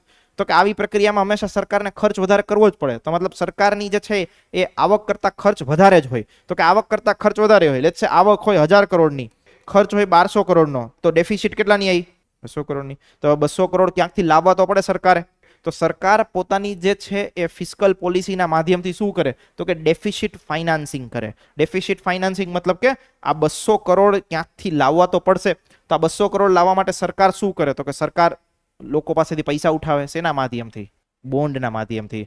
બોન્ડના માધ્યમથી પૈસા ઉઠાવે, ઓર એલ્સ કોઈ અન્ય કન્ટ્રી પાસેથી લોન લઈને આવે કે જેના માધ્યમથી એ શું કરી શકે? તો કે આ 200 કરોડની જે ખાધ છે, ખાધ પૂરી કરી શકે. અને આ કરવી જ પડે એને. ઓકે, સરકારની જ્યારે આવક કરતા ખર્ચ વધારે હોય તો મતલબ લે છે 1200 કરોડનો ખર્ચ છે, આવક તો 1000 કરોડ છે, 200 કરોડ ખર્ચ તો કરવા જ પડશે. એના વગર તો હાલેમ જ નથી. ઓકે, તો એના માટે સરકારે શું કરવું પડે? બહારથી પૈસા ઉધાર લાવવા પડે. બહારથી પૈસા ઉધાર લાવે, લાંબા ગાળા માટે લાવે, ધીરે ધીરે એની ઉપર વ્યાજ ચૂકવે. એવી રીતની પ્રોસેસ આખી ચાલતી રહે. ઓકે, એ વસ્તુને આપણે આગળ જ્યારે ડેફિસિટ અલગ અલગ પ્રકારની સમજીશું, અલગ અલગ પ્રકારની ખાત સમજીશું, ત્યારે આ વસ્તુ તમારી સાથે ડિસ્કસ. પછી તો કે public debt management. Public debt મેનેજમેન્ટનો મતલબ શું છે? તો કે જે પૈસા તમે ઉધાર લાવો છો એનું બી એક પ્રકારનું સંચાલન કરવું પડે, રાઈટ? એ ફિસ્કલ પોલિસીના માધ્યમથી જ થાય. સંચાલન એટલે શું? તો કે એવું નહીં કે દર વર્ષે મન ફાવે એટલા પૈસા ગામ પાસેથી ઉધાર લાવો. ઓકે, એક પર્ટિક્યુલર તમારી લિમિટ હોય, એક પર્ટિક્યુલર તમારી મતલબ વસ્તુઓ સેટ કરવામાં આવેલી હોય કે ભાઈ તમે આટલા પૈસા જ ઉધાર લઈ શકો. જેમ કે એક એક્ઝામ્પલ એવું સેટ કરી દેવામાં આવે કે ભાઈ સરકાર જે છે એ જીડીપીના માત્ર 3% જે છે એ બોરો કરી શકશે. ઓકે, જીડીપી 100 કરોડ નો હોય તો સરકાર મેક્સિમમ 3 કરોડ રૂપિયા ઉધાર લઈ શકે. આવા પ્રકારની એક લિમિટ સેટ કરી દેવામાં આવે. આપણા દેશમાં આવી લિમિટ સેટ થયેલી છે. કયા માધ્યમથી? તો કે ભાઈ એક FRBM નામનો એક્ટ છે, fiscal responsibility budget management act. આગળ ભણીશું આને ડિસ્કશન. આ ફિસ્કલ આ જ ચેપ્ટરમાં આ વસ્તુ ભણવાની આવશે. તો આ ફિસ્કલ રિસ્પોન્સિબિલિટી એન્ડ મેનેજમેન્ટ જે છે એ વસ્તુ કરવાની અંતર્ગત શું વસ્તુ નક્કી કરવામાં આવી? તો કે ભાઈ સરકારને જે પૈસા ઉધાર લેવા છે એ ઉધાર લેવાની એક લિમિટ નક્કી કરવામાં આવેલી હોય. ભાઈ જીડીપીના આટલા ટકા તમે ઉધાર લઈ શકો, એનાથી વધારે તમારે ઉધાર નહીં લેવાના. તો એ પણ ફિસ્કલ પોલિસીનો જ એક ભાગ છે કે સરકાર જે છે એ પબ્લિક ડેટ મેનેજમેન્ટ કરે, જે જાહેર દેવું છે. ઓકે, પબ્લિક ડેટને શું કહેવામાં આવે? તો કે ભાઈ જાહેર દેવું. તો આ જાહેર દેવું જે છે એનું સંચાલન કરવામાં આવે. That is called as public debt management. સરકાર એવી વ્યૂહરચના બનાવે કે ભાઈ આપણે આટલા પૈસા ઉધાર લીધા છે, હવે આ પૈસા કઈ રીતે દઈશું નક્કી કરો. તો કે લેટ્સ સે સરકારે માનો લો સરકારે 200 કરોડ રૂપિયા લાવી. 200 કરોડમાં બે વસ્તુ હોય કે કોક પાસેથી લોન લઈને આવે, બીજું કે બોન્ડ માર્કેટના માધ્યમથી લઈને આવે, અને હજી ત્રીજી એક વસ્તુ તો કે કર વધારી દે, ટેક્સેશન રેટ વધારી દે. ઓકે, 5% હોય એને બદલે 7% કરી દે, તો ઓબ્વિયસલી પૈસા વધારે આવવાના. તો કે આ 200 કરોડની ખાત કેવી રીતે મેન્ટેન થશે? તો કે 2% ટેક્સ વધારો. તો આ બધી જ વસ્તુ શેનો સમાવેશ થાય? Deficit financing, public debt management, એ બધી વસ્તુનો એનો પાર્ટ છે ફિસ્કલ પોલિસીનો. તો કે સબસિડીઝ. સરકારને માનો કોઈ ક્ષેત્ર છે, એક ક્ષેત્રમાં મદદ કરવી હોય તો એના માટે એ શું કરે? તો કે સબસિડી આપે. કેવા પ્રકારની સબસિડી? તો કે લેટ્સ સે ફાર્મર્સ જે છે એ ફાર્મર્સને ખાતર, મતલબ કોઈ બી પાક ઉગાડો હોય, પાક માટે ખાતર જોઈએ તો ખાતર માટે સબસિડી આપે. ઓકે, સરકાર અમુક પૈસા ચૂકવે. બીજી વસ્તુ, સોલાર તમારે નખાવવું હોય, ઓકે, તો સરકારને માનો પ્રમોટ કરવું છે સોલાર, તો સોલાર માટે તમને શું કરે? સબસિડી આપે કે ભાઈ તમે ₹1,00,000 સોલાર લો. ઓકે, એમાંથી સરકાર જે છે એ 30,000 રૂપિયા ભોગવશે, સરકાર જે છે 30,000 રૂપિયા ચૂકવશે. તો સરકાર ઘણી વખત શું કરતી હોય? આવા પ્રકારની સબસિડીઝ આપતી હોય. આ ફૂડ, ઓકે, આપણે જે આખી આ જાહેર વિતરણ વ્યવસ્થા જોઈએ છીએ, પબ્લિક ડિસ્ટ્રીબ્યુશન સિસ્ટમ, એ પબ્લિક ડિસ્ટ્રીબ્યુશન સિસ્ટમ એક પ્રકારનો આખો સબસિડીનો જ ભાગ છે. શું કરે છે? તો કે સરકાર જે છે દર મહિને જે રાશન આપવાનું હોય લોકોને, ઓકે, એ રાશન જે છે બહુ જ સસ્તા અનાજ આપે, મતલબ સસ્તા ભાવે આપે. વિચાર કરો, ₹1 ચોખા આપે કિલો, ઓકે, ₹2 ઘઉં આપે કિલો, રાઈટ? તો સરકારને કઈ થોડી ₹2 પડતર કિંમત પડે ઘઉંની. સરકારને તો વધારે જ પૈસા, સરકાર તો પોતે 5-6 રૂપિયામાં લેતી હશે, તો ₹4 જે ખાત પડી શું? તો કે સબસિડી. તે શેના માટે? અગેન મેં તમને કીધું સરકારનો બધો જ ઉદ્દેશ્ય જે છે એ પ્રોફિટ કમાવાનો હોતો નથી. સરકારનો અમુક ઉદ્દેશ્ય જે છે પ્રજાલક્ષી કામ કરવાનો હોય. તો આખા લોકોને દેશની દેશના લોકોને અનાજ પૂરું પાડવું, દેશના લોકોની જે જરૂરિયાત છે એ પૂરી કરવી, એ સરકારની જવાબદારી છે. તો સબસિડી બી છે એ શેનો પાર્ટ હોય છે? તમારી ફિસ્કલ પોલિસીનો પાર્ટ હોય છે. આગળ જુઓ, રીડિસ્ટ્રીબ્યુશન ઓફ ઇન્કમ. રીડિસ્ટ્રીબ્યુશન ઓફ ઇન્કમનો મતલબ શું થાય? કે અમીરો પાસેથી વધારે ટેક્સ લો, એ ટેક્સનો ઉપયોગ ગરીબોના કલ્યાણમાં કરો. This is called as redistribution of income. આવકનું પુનઃવિતરણ. આને શું કહેવાય? આવકનું પુનઃવિતરણ. તો કે આવકના પુનઃવિતરણ દ્વારા સરકાર શું કરે? તો કે અમીરો પાસેથી વધુ ટેક્સ લે અને એ પૈસા જે છે ગરીબોના ગરીબોના કલ્યાણ માટે વાપરે. આવકનું પુનઃવિતરણ. જો અહીંયા એક વસ્તુનો ટર્મ યુઝ કરેલી છે, ટર્મનું નામ છે પ્રોગ્રેસિવ ટેક્સેશન. પ્રોગ્રેસિવ ટેક્સેશનનો મતલબ શું થાય? તો કે ભાઈ પ્રગતિશીલ કરવેરા સિસ્ટમ. પ્રગતિશીલ કરવેરા સિસ્ટમનો મતલબ શું? તો કે ભાઈ કોઈ વ્યક્તિની ઇન્કમ લેટ્સ સે ₹1,00,000 છે તો એની ઉપર 10% ટેક્સ લાગો. ઓકે, માની લઈએ એ વ્યક્તિની ઇન્કમ જો વધારે છે તો વધારે ટેક્સનો રેટ લાગુ કરો. એ વ્યક્તિની કિંમત માનો ₹2,00,000 છે તો એની ઉપર લેટ્સ સે 15% ટેક્સ લાગુ કરો, રાઈટ? તો જેમ જેમ તમારી આવક વધે એમ તમારો કરનો દર જે છે એ વધતો જાય. તો આને શું કહેવાય? Progressive taxation system. Okay, right? તો સરકાર જે શું કરે છે? તો કે સરકાર ફિસ્કલ પોલિસીના માધ્યમથી આવું કરે કે ભાઈ આપણે પૈસાની ઘટ પડે છે, આપણે ગરીબો માટે પૈસા વાપરવા છે, તો કે કામ કરો, અમીરો જે છે અમીરો પાસેથી પૈસા જે છે એ કરના માધ્યમથી વધારે લો. ઓકે, એની ઉપર લક્ઝરી ટેક્સ લાગુ કરે, વેલ્થ ટેક્સ લાગુ કરે. તમે કોઈ પણ પ્રકારની જેમ કે સિગરેટ્સ કે એવી બધી વસ્તુઓ છે એની ઉપર ટેક્સ કેટલો હશે? You can not even imagine. Okay, 150% tax, right? તો સિગરેટની કિંમત ભલે તમને ₹3 લાગતી હોય, પણ એ બધી વસ્તુ ઉપર જે છે એ ટેક્સ સરકાર બહુ જ વધારે લે છે. તો આ બધી લક્ઝરી પ્રોડક્ટ તરીકે માનવામાં આવે. તો this is called as redistribution of income. તો કે એક આવે છે બજેટરી પોલિસીઝ. બજેટરી પોલિસીઝ એટલે શું? તો કે ભાઈ ગવર્મેન્ટ જે છે એ પોતાની આખું બજેટ રજૂ કરે. બજેટ રજૂ કરે એને શું કહેવાય? આપણે આગળ બજેટ આજે ભણીશું કે તો એ શું છે? તો કે ભાઈ અંદાજિત આવક, એક વર્ષ દરમિયાન જે પણ પ્રકારની અંદાજિત આવક થવાની છે સરકારને, ઓકે, બધા જ જેટલા સરકારના જેટલા બી સોર્સિસ હોય એ સોર્સિસમાંથી જેટલી આવક થવાની છે એ આવકનો એક અંદાજો મેળવે, જેટલા જ સોર્સિસમાંથી જેટલો ખર્ચ કરવાનો છે એનું આખું એક પત્રક રજૂ કરે. આને કહેવાય બજેટ. હમણાં આગળ ભણીશું. તો બજેટ બી ફિસ્કલ પોલિસીનો જ આખો પાર્ટ. અને last one, support for specific sector. Support for specific સેક્ટર્સનો મતલબ શું થાય? તો કે સરકારને માનો કોઈ અમુક ક્ષેત્રો છે, અમુક ક્ષેત્રોને પ્રોત્સાહિત કરવા હોય, જેમ કે ભાઈ નવીનીકરણ ઉર્જા. સરકારને એવો પ્લાન છે કે ભાઈ આવનારા 10 વર્ષમાં જે છે આપણે નવીનીકરણ ઉર્જાને જ સખત લેવલનું પ્રમોટ કરો. સરકારને પ્લાન છે કે ઈવી વ્હીકલ્સને જ પ્રમોટ કરો. તો સરકાર જે છે આ બધી જ નીતિઓનું નિર્માણ શેના માધ્યમથી કરી શકે? ફિસ્કલ પોલિસીના માધ્યમથી કરી શકે. કોઈ બી સેક્ટર, જે બી સેક્ટર સરકારને ડેવલપ કરવું હોય તો એ ડેવલપ આનાથી કરી શકે. ઓન ધી અધર સાઇડ, કોઈ બી સેક્ટર વિશે લોકોનો મોહ ઘટાડવો હોય તો એ બી ફિસ્કલ પોલિસીથી કરી શકે. લેટ્સ સે બહુ બધા લોકો ગોલ્ડ પરચેસ કરતા હોય, સરકાર શું કરે? ગોલ્ડ ઉપર વધારે ટેક્સ લાગુ કરી દે, લોકો પરચેસ કરતા બંધ થઈ જાય. ભારત દેશમાં એવું જ છે. ભારત દેશમાં જે ગોલ્ડ છે ને એ માર્કેટમાં ફરતું જ નહીં. સરકારનો એવો પ્લાન હતો કે ગોલ્ડ જે છે એ માર્કેટમાં આવવું જોઈએ, એનું ટ્રેડિંગ થવું જોઈએ, એનાથી લોકોને જે છે એક્સચેન્જ થવું જોઈએ. ઇન્ડિયામાં ગોલ્ડ જે છે એ ટ્રેડ નહીં થતું. ઇન્ડિયામાં લોકો ગોલ્ડને શું કરે? લઈ અને લોકરમાં મૂકી દે. આજે 10 વર્ષ 15 વર્ષ સુધી એમને પડ્યું. લોકોનો ઉદ્દેશ્ય એવો છે કે ભાઈ આ આપણી અસામાન્ય પરિસ્થિતિમાં આપણને કામ લાગે. પણ સરકાર એમ કહે છે કે ભાઈ તમે જેટલું આ ગોલ્ડ બધું ભેગું કરો, ગોલ્ડ ઇન્ડિયામાં બધું તો ઉગતું નહીં. ઓકે, ગોલ્ડ ઇન્ડિયામાં બધું તો બનાવવામાં આવતું નહીં, બહારના કન્ટ્રીથી જ આપણે ઇમ્પોર્ટ કરવું પડે. કે તમે આ જેટલી વસ્તુઓ બધી મૂકતા જાવ છો એને લીધે અમારું ખર્ચ વધતો જાય છે બહારથી બધી વસ્તુઓ ઇમ્પોર્ટ કરવાનો. ઓકે, તો વચમાં ગવર્મેન્ટનો એવો ટાર્ગેટ હોય કે ભાઈ બધા લોકો ગોલ્ડ જે છે એ અંદર સંગ્રહીને ના રાખે, માર્કેટમાં લાવે. તો એના માટે સરકાર અમુક ઇન્સેન્ટિવ્સ બી આપતી હોય. ઓન ધી અધર સાઇડ, સરકારે નવી નવી સ્કીમ ચાલુ કરી. તો કે કેવું? તો કે ડિજિટલ ગોલ્ડ. ડિજિટલ ગોલ્ડ એટલે શું? Sovereign gold bond, digital bond. તો કે એના માધ્યમથી તમારે શું કરવાનું? તો ભાઈ તમારે ગોલ્ડ લેવું છે, ઠીક છે, તો તમે ફિઝિકલ ના લો, તમે ડિજિટલ ફોર્મમાં ગોલ્ડ લઈ લો. જે ભાવ ચાલતો હોય એના યુનિટ્સ લઈ લો અને એ તમારા ડીમેટ અકાઉન્ટમાં હોય કે તમારું એક ડિજિટલ અકાઉન્ટમાં હોય, કે જેના માધ્યમથી ફિઝિકલ ગોલ્ડની રિક્વાયરમેન્ટ ઓછી થાય. On the other side, physical gold import કરવા માટે ઓછું કરવું હોય સરકારને, શું કરે? ઇમ્પોર્ટ ડ્યુટી વધારી દે. ઓકે, ઇમ્પોર્ટ ડ્યુટી વધે, ભાવ વધે, લોકો આફુડા જે છે એ ગોલ્ડ લેવાનું અવોઇડ કરે. ક્લિયર થાય છે? તો સરકાર આવી રીતે જે છે કોઈ સેક્ટર સ્પેસિફિક નીતિઓ જે છે એ ફિસ્કલ પોલિસીના માધ્યમથી ઘડી શકે. ક્લિયર થાય છે? સમજાણી વસ્તુ મગજમાં બેઠી? કોઈ ડાઉટ, કોઈ પ્રશ્નો ફિસ્કલ પોલિસીના કોન્ટેક્સ્ટમાં? Anyone is having any doubts? તો આગળ વધીએ.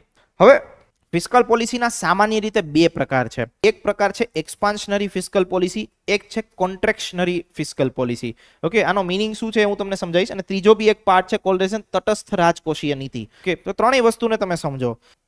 વિસ્તૃત રાજકોષીય નીતિ મતલબ કે એક્સપાન્શનરી ફિસ્કલ પોલિસી, કોન્ટ્રેક્શનરી. પહેલા આ બે વસ્તુને સમજીએ. આ બે વસ્તુ એકબીજાથી ઓપોઝિટ છે. એક્સપાન્શનરી ફિસ્કલ પોલિસીમાં સરકારનો ઉદ્દેશ્ય શું હોય? તો કે સરકારનો ઉદ્દેશ્ય હોય કે અર્થતંત્રમાં તેજી લાવવી. ઓકે, મંદીનો ટાઈમ હોય, કોઈને કઈ ખરીદી કરવાની ઈચ્છા ના હોય, માંગ કઈ ના હોય, ડિમાન્ડ કોઈ વસ્તુની ના હોય, લોકો પૈસા ના ખર્ચ કરતા હોય. આવી સ્થિતિમાં સરકારનો ઉદ્દેશ્ય હોય કે અર્થતંત્રને રિવાઇવ કરવું છે, અર્થતંત્રમાં તેજી લાવવી છે, લોકોને પૈસા ખર્ચ કરતા કરવા છે. એવું વસ્તુનો ટાર્ગેટ હોય કે લોકો જે છે એ વધુ ને વધુ માર્કેટમાં એક્ટિવિટીઝ કરે. તો ત્યારે સરકાર એક્સપાન્શનરી ફિસ્કલ પોલિસી લાવે. સરકાર છૂટથી એવું કરે, મતલબ પોતાનો ટેક્સ રેટ હોય ને, લેટ્સ સે 10% હોય તો ટેક્સ રેટ ઘટાડીને 7% કરી દે. તો લોકો પાસે પૈસા વધશે, તો લોકો જે છે એ માર્કેટમાં પૈસા ખર્ચ કરશે. તો આને શું કહેવાય? એક્સપાન્શનરી ફિસ્કલ પોલિસી. જો એના ફીચર્સ છે, કયા ફીચર્સ?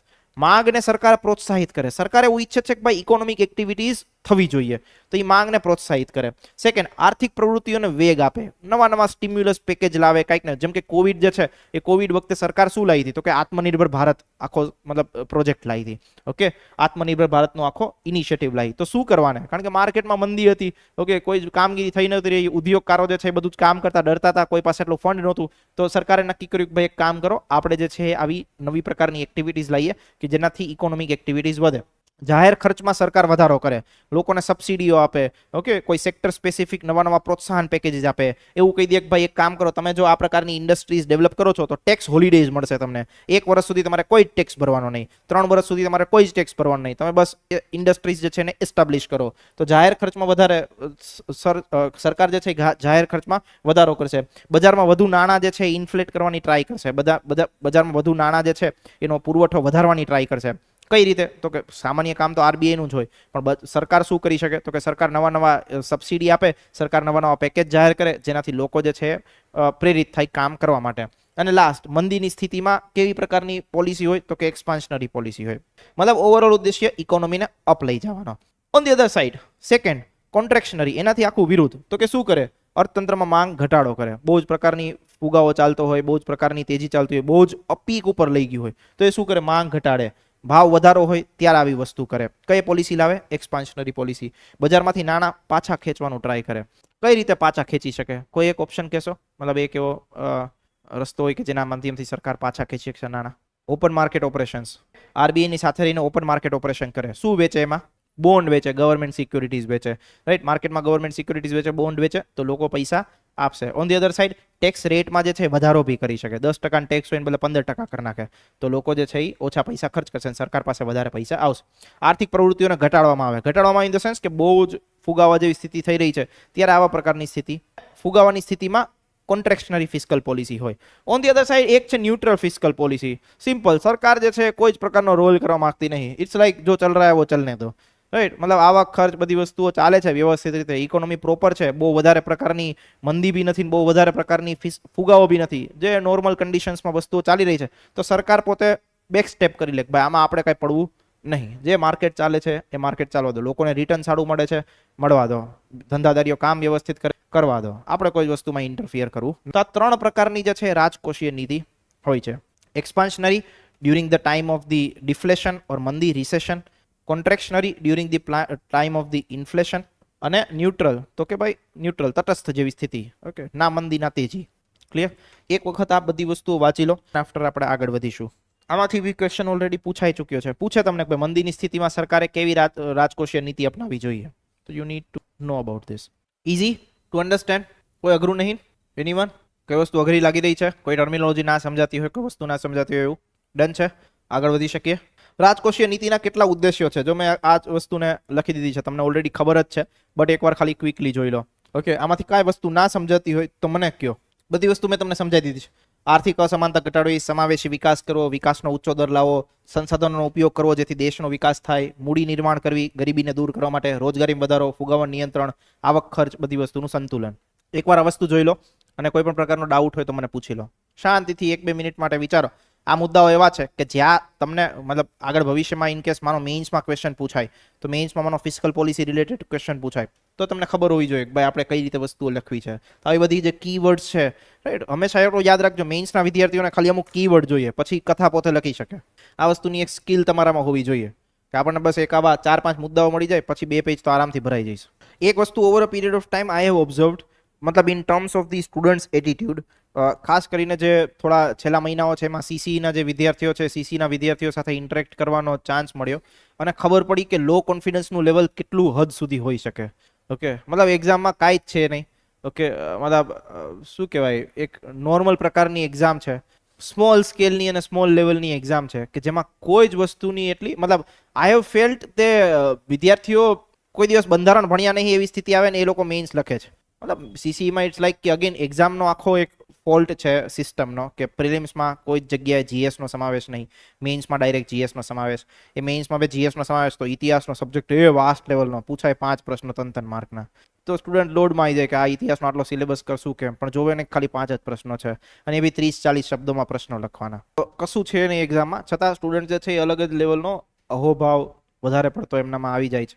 ઓકે, અને એનાથી એના પરિણામો, એની આફ્ટર ઇફેક્ટ આવે શું, તો કે આફ્ટર ઇફેક્ટ આવે એન્ઝાઇટી, ફિયર, સ્ટ્રેસ, આ બધી વસ્તુ. હવે જે એક્ઝામ આપવા માટે જાય છે એ એક્ઝામનું લેવલ કોઈ એવડું બધું છે નહીં, તો સ્ટ્રેસ લેવાનો. આ તો એના જેવું છે મજૂરીની પગારમાં સીઈઓ જેટલું ટેન્શન લઈને કોઈ મતલબ નહીં. મતલબ એક એવો થોટ છે કે તમને જ્યારે પગાર મજૂર જેવો મળતો હોય તો સીઈઓ જેટલું વિચારવું ના જોઈએ. ઓકે, જે પગાર મળે છે એ પ્રકાર લઈને શાંતિથી આરામથી નીકળો ને બીજું કંઈક કામ કરો. ઓકે, તો થિંગ ઇઝ દેટ મસ્ત કોન્ફિડન્સ મારો, અને એક્ઝામ જે આપો એક્ઝામ પર મતલબ એક્ઝામ આપવા માટે પૂરેપૂરું સ્પિરિટ એવું હોવું જોઈએ, તમારું આખું બોડી લેંગ્વેજ એવું ડેવલપ થવું જોઈએ જેનાથી તમે એક્ઝામને અટેમ્પ્ટ કરવા માટે જઈ શકો. આ તો પોતે જ મૂર્જાયેલા હોય, એક્ઝામ દેવા માટે જશો કે. એ વસ્તુ ઇકોનોમીના સબ્જેક્ટમાં બી લાગુ પડે. કોઈ અઘરો સબ્જેક્ટ છે નહીં, સાવ ઇઝી સબ્જેક્ટ છે, તો મસ્ત આરામથી ભણવાનું, વસ્તુને ગ્રાસ્પ કરવાની, જે સમજાય એ સમજાઈને આગળ નીકળવાનું, જે ના સમજાય એ ના સમજીને આગળ નીકળવાનું. Okay, simple thing is that, આગળ નીકળો, ખતમ. એક જગ્યા ઊભું નહીં રહેવાનું.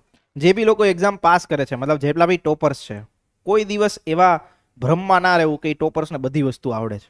ઓકે, ઘણી વસ્તુઓ નહીં આવડતી હોતી, રાઈટ. કમ કોઈ બી એક વ્યક્તિ હોય ડેપ્યુટી કલેક્ટર બન્યો હોય, એને કોઈ સ્ટેજ ઉપર લાઈન ઊભો રાખ દો, ના બોલીએ કે 5-10 મિનિટ બી નહીં બોલીએ કે. એ લોકો ખુદ કે મતલબ મારો તો એવો ઇન્ટરેક્શન છે બહુ બધા લોકો સાથે. ઓકે, તો કે ભાઈ આપણને આ નહીં ફાવે, આપણે આ વસ્તુ ના કરી શકીએ. તો મતલબ એવું નહીં કે ભાઈ ટોપર છે તો બધું આવડતું હોય. ઘણી વખત સ્ટ્રેટેજી કેવું એક ઇન્ટ્રોવર્ટ પર્સનાલિટી હોય અમુક લોકોની, જેમ કે મારી ઇન્ટ્રોવર્ટ પર્સનાલિટી કેવી હોય તો હું જ્યોગ્રાફી ભણવા માટે બેસું, ઓકે, જ્યોગ્રાફી ભણવા માટે બેસું, કોઈ બી વસ્તુ માટે હું ખર્ચ કરું, 5-10 મિનિટ ખર્ચ કરું, માથું રગડું, આ તે ટ્રાય કરું સમજવાની, પછી ના આમ જાય જવા દો કે તેલ લેવા ગયું નહીં આવડે. જેમ કે આ સુધી મેં તમને હંમેશા કીધું મને પૃથ્વીનો શેપ આ સુધી નહીં ખબર કેવો છે, તો શરૂઆતમાં બહુ ટ્રાય કરી સમજવાની, ઓકે, બહુ જ વસ્તુઓ મતલબ ઓલા જે અલગ અલગ પ્રકારના પ્રેશર બેલ્ટ બનતા હોય, ઓકે, પ્રેશર બેલ્ટ બનવું સમજવાની બહુ જ ટ્રાય કરી, ઓકે, હવા ઉપર જાય પછી ત્યાં ઠંડી થાય પછી ત્યાંથી નીચે થોડોક ટાઈમ ટ્રાય કરી સમજવાની, ઓકે, મતલબ 2-4 દી નાખ્યા, મતલબ નેટ ઉપર જોયું આ તે, પછી વિચાર્યું જે લખ્યું છે એ વસ્તુ વાંચી ચાલો આગળ, અને સદનસીબે કોઈ ફિઝિકલ જ્યોગ્રાફીના એટલા ક્વેશ્ચન નહીં આવતા જીપીએસસી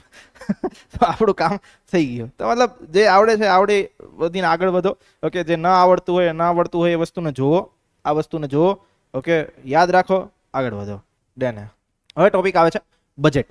હવે ભાઈ બજેટમાં શું વસ્તુનું ડિસ્કશન થશે એ હું તમને પહેલા કહી દઉં. તો કે બજેટના કોન્ટેક્સ્ટમાં આપણે જે વસ્તુનું ડિસ્કસ કરવું છે એ ડિસ્કશન કરવું છે કે બજેટના અલગ અલગ ટાઈપ્સ હોય છે, બજેટના અલગ અલગ ખર્ચાઓ હોય છે, એ બધી જ બાબતો હોય. બજેટ વચ્ચે સામાન્ય માહિતી આપણને ખબર છે, આપણે ઓલરેડી બંધારણમાં એ વસ્તુ ભણી ચૂક્યા છીએ કે ભાઈ બજેટનો ઉલ્લેખ તો કે ભાઈ અનુચ્છેદ 112 અંતર્ગત કરવામાં આવેલો છે. Right or wrong? રોંગ. શું કામ? એન્યુઅલ ફાઇનાન્શિયલ સ્ટેટમેન્ટનો ઉલ્લેખ કરવામાં આવેલો છે, રાઈટ, બજેટ શબ્દનો નહીં. તો કે ભાઈ જે અંદાજપત્ર કે મતલબ સામાન્ય ભાષામાં વ્યવહારુ ભાષામાં જે આપણે બજેટ કહીએ તે બજેટનો ઉલ્લેખ જે છે એ ભાઈ ક્યાંક ને ક્યાંક અંશ 112માં છે. પછી બજેટ કઈ રીતે આખું પ્રેઝન્ટ થતું હોય છે, મતલબ બજેટ રજૂ કરવું, એની ઉપર ચર્ચા થાય, પછી પેલા લેખાનુદાન પસાર થતું, ઓકે, પછી વિભાગીય સમિતિઓ દ્વારા માંગની તપાસ થાય, પછી એની ઉપર ચર્ચા થાય, વોટિંગ થાય, વિનિયોગ ખરડો આવે, પછી લાસ્ટમાં નાણાં ખરડો આવે, આવી બધી પ્રોસેસ હતી. એ પ્રોસેસ આપણે ઓલરેડી જાણી ચૂક્યા છીએ, એટલે એ વસ્તુને ફરી પાછામાં આપણે ઓવરલેપિંગ તરીકે ઇન્ક્લુડ નહીં કરીએ. આપણે બજેટનો કોર આસ્પેક્ટ જે ઇકોનોમીના કોન્ટેક્સ્ટથી હશે, કારણ કે જ્યારે આપણે બંધારણ ભણ્યા ત્યારે આપણે એમાં ઇકોનોમી સામેલ નહોતું કર્યું, આપણે એમાં લેટ્સ સે મૂડી ખર્ચ હોય, મહેસૂલી ખર્ચ હોય, આ બધી વસ્તુનો સમાવેશ નહોતો કરેલો. પણ અહીંયા જ્યારે આપણે વસ્તુઓ ભણીશું ત્યારે એને પ્રોપર આખું ઇકોનોમીના કોન્ટેક્સ્ટથી ભણીશું. તો એ ઇકોનોમિક પર્સપેક્ટિવથી બજેટને ભણવાની શરૂઆત કરીએ. પહેલા સામાન્યનો ઇકોનોમિકલ ટર્મ સમજીશું, ઓકે, અને પછી આગળ બજેટના અલગ અલગ પ્રકારો છે, બજેટમાં અલગ અલગ પ્રકારના ખર્ચાઓ થતા હોય છે, એની ઇન્ફોર્મેશન આપણે ગેધર કરવાનો પ્રયત્ન કરીશું. ક્લિયર?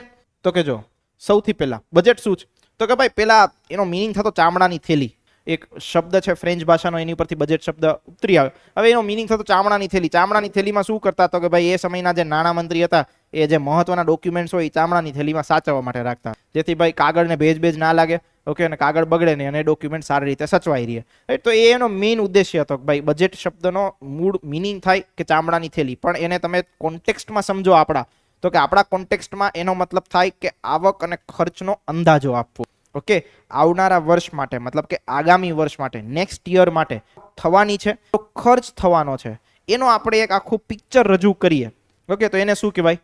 બજેટ કહેવાય. ઓકે, આ બેઝિક ઇન્ફોર્મેશન છે. તમે જો તો કે ભાઈ આગામી વર્ષ માટેનો અંદાજિત આવક મતલબ અંદાજિત ખર્ચ, એ બધી વસ્તુનો હિસાબ. તો કે હેતુ શું છે તો કે બજેટના અલગ અલગ હેતુ હોય. એનો પહેલો હેતુ હોય પ્રજા કલ્યાણનો, કે ભાઈ લોકો જે છે લોકોનું વેલફેર થઈ શકે, લોકો માટે આપણે પોલિસીસ લાવીએ, લોકો માટે મતલબ નવા કાર્યક્રમો લાવીએ, પ્રજાના સંદર્ભે જ કરની વિગતો હોય, ટેક્સેશનની પોલિસીસ હોય, તો કે પ્રજા કલ્યાણનું કામ કરવું. અને બીજી વસ્તુ કે દેશનો આર્થિક વિકાસ.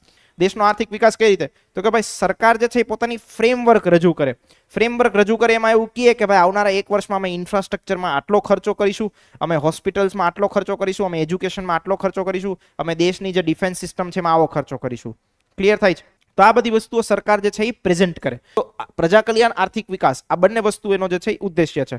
બજેટનો ઉલ્લેખ કયા અનુચ્છેદ અંતર્ગત કરવામાં આવેલો છે? મતલબ એન્યુઅલ ફાઇનાન્શિયલ સ્ટેટમેન્ટનો, તો કે ભાઈ અનુચ્છેદ 112 અંતર્ગત. વાર્ષિક નાણાકીય પત્રકનો ઉપયોગ થયો છે, બજેટ શબ્દનો નહીં.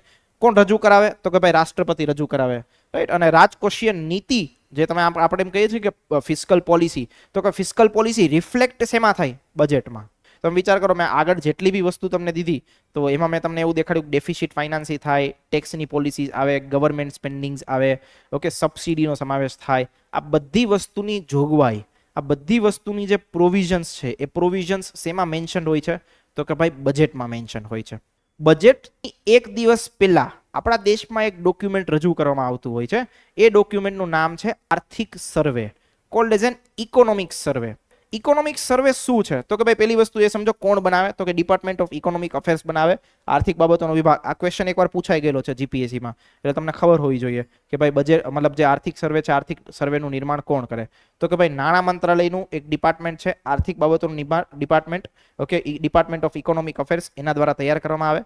બીજી વસ્તુ એ કે કોણ તૈયાર કરે? તો કે ભાઈ ભારતના ચીફ ઇકોનોમિક એડવાઇઝર, ઓકે, જેને કહેવામાં આવે છે મુખ્ય આર્થિક સલાહકાર. એ મુખ્ય આર્થિક સલાહકાર જે છે એ બજેટનું શું કરે? ઇકોનોમિક સર્વેનું નિર્માણ કરે. ઓકે, ઇકોનોમિક સર્વે આખો બનાવે. હવે ઇકોનોમિક સર્વેમાં શું હોય? તો કે એક વસ્તુ જો કે એક ડિફરન્સ છે, એ વસ્તુને શાંતિથી સમજીજો.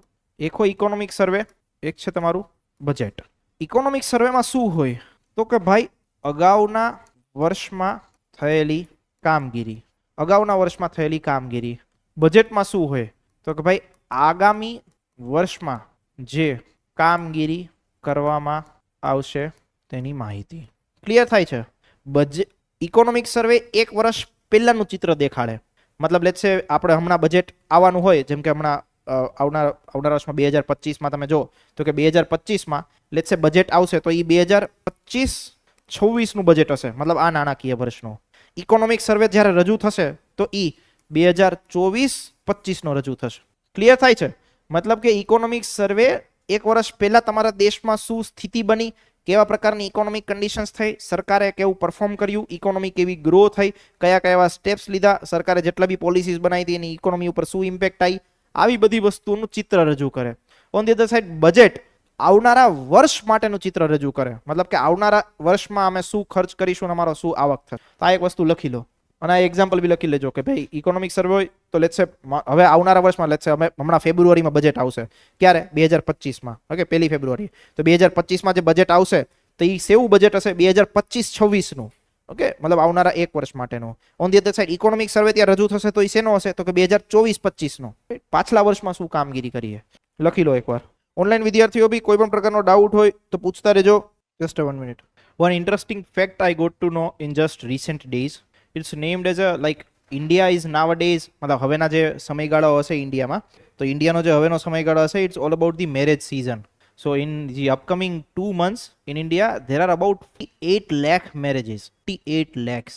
Now you just imagine, in India, if you are considering that say one marriage is costing about 10 lakh rupees. Average 10 lakh રૂપિયા માની લઈએ, એનાથી વધારે જ હોતા હશે. તો એવરેજ માનો 10 લાખ રૂપિયા એક મેરેજનો ખર્ચો હોય તો વિચાર કરો 48 લાખ મેરેજનો ખર્ચો કેટલો થશે. That is the size of the Indian economy. Just મેરેજની. રાઈટ, એમાંથી 5-1000 કરોડ તો એક અંબાણીને ખાલી લગ્નના થયા હશે. એ તો ચલો કાઢ દઈએ, આપણે જસ્ટ એવરેજ ઇન્ડિયનની વાતચીત કરી લઈએ. 8 lakh marriages in just 2 months. તો વિચાર કરો કે એ જે મેરેજીસ છે, હવે એને જસ્ટ આપણે ઇકોનોમિક પર્સપેક્ટિવથી જ્યારે વસ્તુ ભણવાની હોય તો ત્યારે ખાલી એક કેટલા એંગલ તમારે વિચારવા પડે. તો કે એંગલ વિચારો કે એ મેરેજમાં કેટલા બધા લોકો હશે એને એમ્પ્લોયમેન્ટ મળશે, કે કેટલી બધી એજન્સીઝ હશે એને એમ્પ્લોયમેન્ટ મળશે, ગોલ્ડ કેટલું પરચેસ થશે, ફૂડ કેટલી જરૂરિયાત પડશે. તો આ બધા જ કન્સન્ટ્રેશન લેવામાં. તો ઇન્ડિયા ઇઝ એક મતલબ બહારની જે કન્ટ્રીઝ છે ખાસ કરીને આને એ કોન્ટેક્સ્ટ જોયું કે ભાઈ મેરેજની ગજબ સિઝન હોય ઇન્ડિયામાં. ઓકે, આવી સિઝન વિચાર કરો કે એક મહિનો એવા વર્ષમાં 3-4 મહિના તો આવતી જશે, માની લઈએ વધારે જશે, 3-4 મહિના તો આવતી જશે. તો એ સમયગાળા દરમિયાન તમે વિચાર કરો કે કેટલા લગ્ન થતા હશે. Okay, so just imagine the size of the economy. તો એક વસ્તુ થઈ ગઈ બજેટ, એક વસ્તુ થઈ ગઈ ઇકોનોમિક સર્વે. હવે આગળ વસ્તુ ભણવાની શરૂઆત કરીએ. તો કે આપણે અંદાજપત્રના અલગ અલગ પ્રકારના પ્રકારો જાણવાના થશે. ટાઈપ્સ ઓફ બજેટ આપણે ડિસ્કસ કરવાના થશે. તો ટાઈપ્સ ઓફ બજેટમાં આપણે શું વસ્તુ ડિસ્કસ કરીશું? તો કે ભાઈ જો અલગ અલગ રીતે આપણે ટાઈપ્સ ડિસ્કસ કરીશું. પેલું એક હેડિંગ છે ખાધ અને પુરાંતને આધારે. ખાધનો મતલબ શું થાય? તો કે ડેફિસિટ. ખાધનો મતલબ શું થાય? ડેફિસિટ. પુરાંતનો મતલબ શું થાય? સરપ્લસ. ઓકે, આ બે વસ્તુ યાદ રાખજો એટલે તમને કોઈ ટર્મિનોલોજી છે એ કંઈક નવી ના લાગે. ખાધ અને પુરાંત, ખાધથી તો જાણીતા હોય, પુરાંતથી કોઈ નવો શબ્દ નહીં. It's called as surplus. તો કે જો ખાધ અને પુરાંતના આધારે બજેટનું પ્રકાર, અને બીજી વસ્તુ બજેટના સ્વરૂપને આધારે બજેટનો પ્રકાર. તો કે સ્વરૂપના આધારે મેઇન જે આ 5 સ્વરૂપ છે એ આપણે જાણવાના છે. પહેલી વસ્તુ સામાન્ય બજેટ, જનરલ બજેટ. બીજું પરફોર્મન્સ બજેટ. ત્રીજું ઝીરો બેઝડ બજેટ. ચોથું આઉટકમ બજેટ. અને પાંચમું જેન્ડર બજેટ. આ 5 બજેટ મેઇન કામના છે કે જે આપણે કન્સિડરેશનમાં લઈશું. બીજી બધી બુકમાં ઘણા બધા ટાઈપ્સ આપેલા હોય છે, પણ આપણે આ 5 ને કન્સિડરેશનમાં લઈએ તો આપણું કામ ચાલી જાય. ઓકે, ક્યાંક ને ક્યાંક આમાંથી ક્વેશ્ચન્સ પૂછાતા હોય છે. તો એક આપણે જોઈશું ખાધ અને પુરાંતના આધારે, એક સ્વરૂપના આધારે. ખાધ અને પુરાંતના આધારે જે બજેટ છે એમાં 2 પ્રકાર છે. તો કે 2 પ્રકાર કયા? તો કે એક છે સમતોલ અંદાજપત્ર, છે અસમતોલ અંદાજપત્ર. તો ત્યાંથી આપણે શરૂઆત કરીશું. ખરી આગળ નોટ્સ તમે એકવાર જ્યારે પીપીટી આવે ત્યારે એની સાથે બનાવી લેજો. ઓકે, અત્યારે કદાચ સ્પીડમાં બનાવી નહીં શકો. ઓકે, અને નોટ્સ બનાવવાની જરૂર બી નહીં. બહુ ક્લિયર કટ વસ્તુઓ આપેલી છે કે જેમાં તમારે મહેનત કરવાની જરૂર ના પડે. ખાલી આને પ્રિન્ટ કઢાવી લો, થોડો ખર્ચો આવશે. એકાદ દી નાસ્તો ન કરતા તો ફાસ્ટનો ફાસ્ટ થઈ જાય, પેટને બી આરામ મળી જાય, નોટ્સની નોટ્સ થઈ જાય. આવી રીતે વસ્તુઓ વિચારવી. એક બે વિદ્યાર્થીઓ સાથે હમણાં થોડા શું કહેવાય મતલબ ડિસ્કશન થયું હતું. અજીબ પ્રકારનો કિસ્સો મેં જોયો, તો અજીબ પ્રકારનો કિસ્સો સામે આવ્યો. તો એ કહેતા હતા કે સાહેબ ગાંધીનગરમાં ખરેખર રહેવું એટલું મોંઘું છે, ઓકે, એટલું અઘરું પડે છે, પૈસા નહીં, આ તે બધી વસ્તુઓ. મેં કીધું ઠીક છે, હવે એ તો છે, તો ઇકોનોમી છે. 2 દિવસ પછી મેં એક જગ્યાએ જોયો ઊભો સિગરેટ પીતો હતો. મેં કીધું તારા પાસે સિગરેટ પીવાના પૈસા હે, ઓકે, ગાંધીનગરમાં રહેવાના પૈસા નહીં. તો મતલબ આવી સ્થિતિ હોય. इसको बोलते दोगलापन. તો ખાદ અને પુરાંત, ઓકે, ખાદ અને પુરાંતના આધારે બજેટ જે છે એને આપણે સમજી લઈએ એકવાર શું છે. તો કે એક છે સમતોલ અંદાજપત્ર, ઓકે, બેલેન્સ્ડ અંદાજપત્ર. કેવું કહેવાય સમતોલ અંદાજપત્ર? તો કે ભાઈ જ્યાં અંદાજિત આવક અને ખર્ચ બંને સમાન હોય. આવક અને ખર્ચ શું હોય? સમાન. આવક ઇઝ ઇક્વલ ટુ શું હશે? ખર્ચ. તો આવક અને ખર્ચ જે છે એ સમાન હોય, આને શું કહેવાય? સમતોલ અંદાજપત્ર, બેલેન્સ્ડ. તો કે ભાઈ વિકાસશીલ દેશોમાં આ વસ્તુ પોસિબલ નથી. ભારત જેવા દેશમાં આ વસ્તુ પોસિબલ નથી. વિકસિત દેશોમાં સામાન્ય બાબત છે, ત્યાં હોઈ શકે, ત્યાં જેટલી આવક થતી હોય સામે એટલો ખર્ચ થતો હોય. ઓન ધી અધર સાઈડ ત્યાં તો ઓલમોસ્ટ સરપ્લસ બી હોતું હશે. પણ વિકસિત દેશોમાં આ વસ્તુ પોસિબલ છે, વિકાસશીલ દેશોમાં આ વસ્તુ પોસિબલ નથી. તો આવક ઇઝ ઇક્વલ ટુ, જો કોઈ બી પ્રકારનું અંદાજપત્ર છે એના અમુક ફાયદા હશે, અમુક ગેરફાયદા હશે. તો કે ભાઈ સમતોલ અંદાજપત્ર છે એના ફાયદા શું? તો કે પહેલી વસ્તુ આર્થિક સ્થિરતા, મતલબ કે ઇકોનોમિક સ્ટેબિલિટી રહે, કોઈ પ્રકારનો પ્રોબ્લેમ ના આવે, કોઈ પ્રકારની ઉથલપાથલ ના થાય. બીજી વસ્તુ બિનજરૂરી ખર્ચો ઘટે, અને સાથે સાથે સરકાર જે છે ટેક્સ રેટ બી ઘટાડે. ટેક્સ રેટમાં બી સરકાર કોઈ વધારો ના કરે, એઝ ઇટ ઇઝ મેન્ટેન રાખે. જો સરકાર એઝ ઇટ ઇઝ મેન્ટેન રાખે અથવા કરમાં ઘટાડો કરે તો એનાથી ફાયદો કોને થાય? પબ્લિકને થાય. તમે વિચાર કરો, સરકાર જે છે ટેક્સ વધારે તો એનો અલ્ટિમેટ બોજ કોની ઉપર આવવાનો? કોની ઉપર આવવાનો? પબ્લિક ઉપર. ટેક્સ તો પબ્લિક જ ભરવાનો, ગવર્મેન્ટે થોડી ટેક્સ ભરવાનો. તો થિંક ઇઝ ધેટ કે સરકાર જો કર ઘટાડે તો એની ઉપર પ્રજા ઉપર બોજ ઘટે. શેનો બોજ ઘટે? કર ભરવાનો. તો સમતોલ અંદાજપત્રના આ ફાયદાઓ. ઓન ધી અધર સાઈડ અમુક ગેરફાયદા બી છે. ગેરફાયદા શું છે? તો કે ભાઈ સરકાર શું કરે? તો કે આ વસ્તુ મેન્ટેન રાખવા માટે આવક અને ખર્ચને શું કરે? સરકારે માનો એક વર્ષમાં કોઈ વખત એવું થયું કે આવક ઘટી, તો સામે એને શું કરવો પડે? ખર્ચ બી ઘટાડવો જ પડે, તો જ વસ્તુ ઇક્વિલિબ્રિયમ રહે ને. તો સરકાર શું કરે? ઘણી વખત જે જરૂરી ખર્ચ હોય, જે કામનો ખર્ચ હોય, કામનો ખર્ચ ઘટાડી દે. તો એનાથી શું થાય? જે પ્રજા કલ્યાણના કામ હોય એ ઘટી જાય. ઓકે, આપણા દેશમાં સરકાર જે છે એ અમુક વસ્તુમાં પૈસાઓ એઝ ઇટ ઇઝ ખર્ચા કરે છે. ઓકે, ત્યારે એને ખબર છે કે ભાઈ આ ખર્ચા ઉપર કંટ્રોલ કરવાનો કોઈ પર્પઝ જ નહીં, રાઈટ? મતલબ ખર્ચાને એવા કંટ્રોલ કર, જેમ કે એજ્યુકેશન ઉપર ખર્ચ થતો હોય, સરકાર શું ઘટાડીને કરે? પોસિબલ જ નહીં ઘટાડી શકે. ઉલટાનો તેમાં તો દર વર્ષે વધારવો પડે. ડિફેન્સ ઉપર ખર્ચો જે છે સરકાર ઘટાડી જ ના શકે, દેશની સુરક્ષા રાખવી જ પડે. ઓકે, હેલ્થકેર ઉપર સરકાર ખર્ચ ઘટાડી જ ના શકે. તો આમાં ઘણી વખત કેવું થતું હોય સમતોલ અંદાજપત્રમાં, સરકાર આવકની સામે ખર્ચ મેન્ટેન કરવા માટે શું કરે? તો કે જરૂરી ખર્ચ હોય, જરૂરી ખર્ચ શું કરે? ઘટાડી દે, રાઈટ? તો પ્રજા ઉપર બોજ વધે. ઓકે, પ્રજા ઉપર બોજ વધે જો ખર્ચ ઘટાડે નહીં. ક્લિયર થાય છે, રાઈટ? અને એ શું કરે કે ભાઈ ઘણી વખત એવું થતું કે ભાઈ ખર્ચ જે છે એ ખર્ચ તો મેન્ટેન જ રહેશે. તો શું કરે સરકાર? તો કે સરકાર આવકને વધારવાનો પ્રયત્ન કરે. આવકને વધારવાનો પ્રયત્ન કરે શું કરે? ટેક્સ રેટ વધારી દે. ઓકે, ટેક્સ રેટ વધારી દે તો અલ્ટિમેટલી બોજ કોની ઉપર આવે? લોકો ઉપર આવે. તો સમતોલ અંદાજપત્રના આવા અમુક ગેરફાયદાઓ બી છે કે ભાઈ આવક અને ખર્ચ મેન્ટેન રાખવા માટે સરકાર આઈધર જે છે એ શું કરે? તો કે ભાઈ ટેક્સ રેટ વધારી બી શકે, મતલબ આવક વધારવા માટે સરકાર ટેક્સ રેટ વધારી બી શકે, અને ખર્ચ ઘટાડવા માટે જરૂરી ખર્ચાઓ એ ઘટાડી બી દે. તો અલ્ટિમેટલી પ્રજા કલ્યાણનું કામ નહીં થવાનું ઓર પ્રજા ઉપર બોજ આવવાનો. ઓકે, તો સમતોલ અંદાજપત્રના શું થાય? ગેરફાયદાઓ. બટ સામાન્ય રીતે ક્યાંય જોવા મળતું નહીં, આવું પોસિબિલિટી જ નહીં થતી. વિકસિત દેશો હોય એમાં બી બહુ બધી ફાઇનાન્શિયલ ડેટ હોય છે, બહુ બધું દેવું હોય છે. તમે વિચાર કરો, યુએસએમાં ટ્રમ્પ જે છે, ટ્રમ્પ જીત્યા તો એણે પોતાની જે સ્પીચ હતી, રાઈટ, એ ઘણી સ્પીચમાં એવું કીધું હતું કે ભાઈ યુએસએ ઉપર જે અત્યારે પ્રકારનું દેવું છે, ઓકે, મારો ઉદ્દેશ્ય રહેશે કે આ ડેટ ઘટાડું.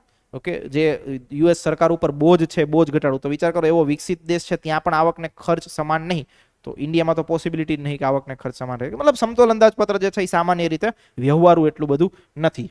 બીજી વસ્તુ જે છે એ સામાન્ય રીતે વ્યવહારુ જોવા મળતી હોય છે અસમતોલ અંદાજપત્ર. અસમતોલ અંદાજપત્રમાં અગેન 2 પાર્ટ. કયા 2 પાર્ટ? તો કે ખાધવાળું અંદાજપત્ર અને પુરાંતવાળું અંદાજપત્ર. ખાધવાળા અંદાજપત્રને કહેવાય ડેફિસિટ અને પુરાંતવાળાને કહેવાય સરપ્લસ. હવે શું છે ડેફિસિટ અને શું સરપ્લસ, એને આપણે 1 બાય 1 સમજીએ. ખાધવાળું અંદાજપત્ર કોને કહેવાય? તો કે જ્યારે અંદાજિત ખર્ચ એ અંદાજિત આવક કરતા વધારે હોય. એને મેથેમેટિકલ ટર્મ્સમાં તમે એવું કરી શકો, ખર્ચ જે છે એ વધારે છે શેના કરતા? આવક કરતા. માની લો કોઈ બી જગ્યાએ સરકારની જે છે એ આવક હોય છે 1 લાખ કરોડ રૂપિયા, સામે ખર્ચ હોય લેટ્સ સે 5 લાખ કરોડ રૂપિયા. તો આને શું કહેવાય? ખાધ પડી. કેટલાની? 50,000ની. ઓકે, 50,000 કરોડની શું પડી? ખાધ પડી. તો આને કેવું કહેવાય? ખાધ વાળું અંદાજપત્ર. તો કે ભાઈ સરકારનો અંદાજિત એ જ્યારે આવક કરતા વધારે હોય તો એને કેવું કહેવાય? અંદાજપત્ર. Deficit budget. ખાધ વાળું અંદાજપત્ર. એના બી અમુક ફાયદા હોય, એના બી અમુક ગેરફાયદા. ફાયદાઓ શું? તો કે ભાઈ કર ઓછો હોય, સરકાર જે છે ટેક્સ ના વધારે, એઝ ઇટ ઇઝ રાખે, પાર્લેજી જેવું. ઓકે, કે ભાઈ ભાવ નહીં વધારવાના આપણે, રાઈટ? ભલે સાઈઝ ઘટાડી દો, ભાવ નહીં વધારવાના, ભાવ 5 રૂપિયા જ રાખશું. તમારો છોકરો બી 5 રૂપિયામાં ખાતો હશે, એના છોકરાઓ બી 5 રૂપિયામાં જ ખાતા હશે. ઓકે, પણ થિંગ ઇઝ ધેટ તમે ખાતા છો 10 બિસ્કિટ આવશે, છોકરો ખાય ત્યારે 3-4 બિસ્કિટ આવશે, રાઈટ? તો કે ભાઈ આયા ફાયદો શું? તો કે ભાઈ કર ઓછો. બીજી વસ્તુ, વિકાસલક્ષી પ્રજાલક્ષી કામ થાય. સરકારનો ઉદ્દેશ એવો કે ભાઈ ભલે ખર્ચો થાય, ધમધમાટ ખર્ચો કરો. ઓકે, આપણ કોઈ ટેન્શન નહીં, બસ લોકોને કોઈ ટેન્શન ના આવવું જોઈએ. ઓકે, તો સરકાર શું કરે કે ભાઈ વિકાસલક્ષી પ્રજાલક્ષી કામ કરે. રોજગાર નિર્માણ સરકાર કરે. સરકારને પોતે અમુક વસ્તુઓની નુકસાની ભોગવીને પણ એમ્પ્લોયમેન્ટ જનરેશન કરવું પડે, તો સરકાર એમ્પ્લોયમેન્ટ જનરેશન માટે પૈસા નાખશે. ઓકે, સરકારને ખબર છે કે ડાયરેક્ટ એમ્પ્લોય જનરેશન નહીં થઈ જવાનું. 1 વર્ષમાં અમને આનો ફાયદો. અંદાજપત્ર તો કેવું હોય? 1 વર્ષનો સમયગાળા માટેનું હોય. સરકાર માનો આ વર્ષે જે છે 10 લાખ કરોડ રૂપિયા વાપરે, એને ખબર છે કે ભાઈ આનો રિટર્ન આપણને વ્યક્તિ કમાવા થવાના, જે લોકોને રોજગાર મળવાનો હોય, સીધા કોઈ ટેક્સ નહીં ભરી દેવાના, તો આનું રિટર્ન તો આપણે 3-4 વર્ષે મળશે. તો એ સરકાર શું કરે? ખર્ચો. તો આ એક શું કહેવાય? રોજગાર નિર્માણ માટેનું વ્યવસ્થા કે વસ્તુઓ કરશે. શેમાં? ખાધવાળા અંદાજપત્રમાં. દેન આર્થિક વૃદ્ધિ. સરકારનો ઉદ્દેશ્ય છે ઇકોનોમિક ડેવલપમેન્ટને પ્રમોટ કરવાનો. ઓકે, ઇકોનોમિક ડેવલપમેન્ટ માટે ખર્ચ સરકારે કરવો જ પડે. તો વસ્તુ કેમાં આવશે? ખાધવાળા અંદાજપત્રના ફાયદાઓ. અમુક ગેરફાયદાઓ છે. પેલું શું? તો કે ખર્ચ ઉપર નિયંત્રણ નહીં, મન ભાવે એમ પૈસા વાપરે. હવે અમુક વસ્તુમાં આપણે કેવું હોય, આપણે આપણા ઘરે આપણા જ્યારે પેરેન્ટ્સ એવું કહેતા હોય કે ભાઈ જરૂરિયાત હોય ત્યાં 1 નહીં 10 રૂપિયા વાપરો. ઓકે, જે ન્યા જરૂરિયાત હોય ત્યાં કંટ્રોલ કરો. એ વસ્તુનું આપણને ઘણી વખત સલાહ આપતા હોય છે. પણ આમાં શું કે ખર્ચ ઉપર નિયંત્રણ નહીં. સરકાર શું કરે? અમુક પોપ્યુલર કામ કરે, પોપ્યુલિસ્ટ મેજર્સ. સરકારના અમુક શું હોય તો કે પ્રજાની વચ્ચે પોપ્યુલર થવું હોય, કારણ કે એને દર 5 વર્ષે ઇલેક્શન લડવા જવાનું. ઓકે, હવે 5 વર્ષે ઇલેક્શન લડવા જવાનું, તો કે ભાઈ આપણા દેશમાં કઈ બધી જનતા મેચ્યોર નહીં. તમે જનતાને શું કરો? તો કે ભાઈ જનતાને આગલે દિવસે ઇલેક્શન હોય ત્યારે આગલા દિવસે કપડાં આપો, ઓકે, પૈસા આપો, તો બીજે દિવસે તમને વોટ આપે. તો આવા પ્રકારની ઇમેચ્યોરિટી હજી છે. મતલબ આપણી ડેમોક્રેસી હજી એટલી બધી મેચ્યોર નથી. સરકાર શું કરે? તો ભાઈ ખર્ચ ઉપર નિયંત્રણ ના હોય. તમે જોતા હશો ઘણી વખત સબસિડી સરકાર જે આપતી હોય, ખાસ કરીને ખેડૂતોને, ઓકે, ખેડૂતોના દેવા માફ કરતી હોય છે. ઓકે, ખેડૂતોના દેવા માફ કરતી હોય તો એવું ના હોય કે બેંકોને પૈસા જ ના મળે. બેંકોને પૈસા સરકાર આપે. ઓકે, દેવા માફ કરી, મતલબ ખેડૂતોને એમ કહી દઉં તમે જાઓ, હું જોઈ લઈશું. ઓકે, તમે છૂટા. આવા પ્રકારની સ્થિતિ. તો ખર્ચ સરકારનો વધે, કોઈ નિયંત્રણ નહીં. હવે એ દેવા માફ કરવાનું મેઇન કારણ શું હતું? તો કે ભાઈ ઇલેક્શન આવે છે, સરકારને ફેમસ થવું હતું, તો ખેડૂતોના દેવા માફ કરી દીધા. ઓકે, આનાથી સરકારને નહીં ખબર કે એની ઇમ્પેક્ટ કેટલી ખરાબ આવશે. એની મોરલ ઇમ્પેક્ટ આવે, એથિકલ ઇમ્પેક્ટ આવે. શું? પછી ખેડૂત એવું વિચારે, કામ કરો, અત્યારે લોન લેવાની, ઓકે, 2 વર્ષમાં ઇલેક્શન હોય, 2 વર્ષ ભરવાની, પછી નહીં ભરવાની. આવા પ્રકારની જે છે એમની વૃત્તિ થઈ જાય. તો ખર્ચ ઉપર જે છે કોઈ પ્રકારનો નિયંત્રણ નહીં. જો ખર્ચ વધે, કંટ્રોલ વગરનો હોય, તો શું થાય? દેવું વધે. ભાઈ આપણે ઘણી વખત ક્રેડિટ કાર્ડમાંથી વધારે પૈસા વાપરી નાખ્યા હોય. ઓકે, હવે ક્રેડિટ કાર્ડનું બિલ ભરવાનું હોય તો આપણે શું કરીએ? પૈસા તો હોય નહીં, ક્યાંથી લાવવાના? ઉધાર લાવવાના. ઉધાર લાવો, આ મહિનાનું બિલ ભર્યું, આવતા મહિનાનું બિલ પાછું આવ્યું, પૈસા તો ત્યારે નહીં, આવક તો કે 1 મહિનામાં વધી નહીં જવાની, પછી શું કરીએ? ફરી પાછા ઉધાર લઈએ. તો આવી રીતે દેવું જે છે એ વધતું જાય. વ્યક્તિ જે છે દેવામાં સપડાતો જાય. ઓકે, પછી જીવનમાં ધીરે ધીરે શું કરે? એક આર્થિક ભીસમાં જ્યારે ફસાય ત્યારે ફેસબુક લાઈવ કરે. ફેસબુક લાઈવ કરીને પછી રોવે કે હું હવે ગજબ લેવલનો ચલવાઈ ગયો છું, આટલું મારી ઉપર દેણું થઈ ગયું છે, મરવા સિવાયનો મારા પાસે કોઈ ઓપ્શન નહીં. ઓકે, પછી આવા પ્રકારના ધતિંગ કરે. રાઈટ? તો થિંગ ઇઝ ધેટ કે ભાઈ સરકાર જે છે એ અનિયંત્રિત રીતે ખર્ચ કરે. અનિયંત્રિત રીતે ખર્ચ કરે તો એનો ઇમ્પેક્ટ શું આવે? વધી જાય. તો આ જે છે એ ખાધવાળા અંદાજપત્રનો એક પ્રોબ્લેમ કે એક ઇશ્યુ. આગળ વધીએ. પછી આવે છે પુરાંતવાળું અંદાજપત્ર. પુરાંતવાળા અંદાજપત્રમાં શું હોય? તો કે અંદાજિત ખર્ચ કરતા અંદાજિત આવક વધે. વસ્તુ કેવી થાય? આવક જે છે એ શું છે? વધારે છે. શેનાથી? ખર્ચથી. તો ઘણી જગ્યાએ આવા સરપ્લસ વાળા અંદાજપત્ર બી હોય છે. એનું એક બેસ્ટ એક્ઝામ્પલ છે ગુજરાત રાજ્ય. ઓકે, ગુજરાત રાજ્યમાં જે બજેટ રજૂ થતું હોય છે, પુરાંત વાળું બજેટ રજૂ થાય છે કે ભાઈ સરકારની આવક લેટ્સ સે 1000 કરોડ હોય, સામે ખર્ચો 700 કરોડ જ હોય, તો 300 કરોડ સરપ્લસમાં વધતા. ક્લિયર થાય છે?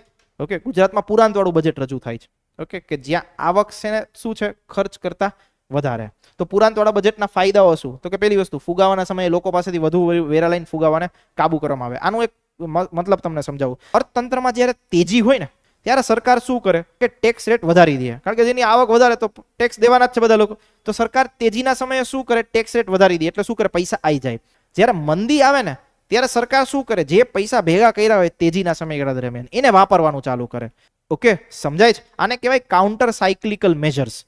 ઓકે, કે જ્યારે તેજી છે ત્યારે તમે પૈસા ભેગા કરી લ્યો, ઓકે, મતલબ એવું હોય કે આપણો ટાઈમ સારો ચાલતો હોય ત્યારે ખૂબ કમાઈ લેવાના. ઓકે, પછી ખબર નહીં ક્યારે ટાઈમ ખરાબ આવે તો ત્યારે આપણી પાસે પૈસા સ્ટોર હોવા જોઈએ. તમે કોવિડનું બેસ્ટ એક્ઝામ્પલ લઈ લો. વ્યક્તિઓએ પૈસા જેને કમાયા, સેવિંગ કર્યું, એ લોકોને ખરાબ સમય આવ્યો ત્યારે શું થયું? વાપરવા માટે કે મતલબ જીવવા માટે પૈસા હતા.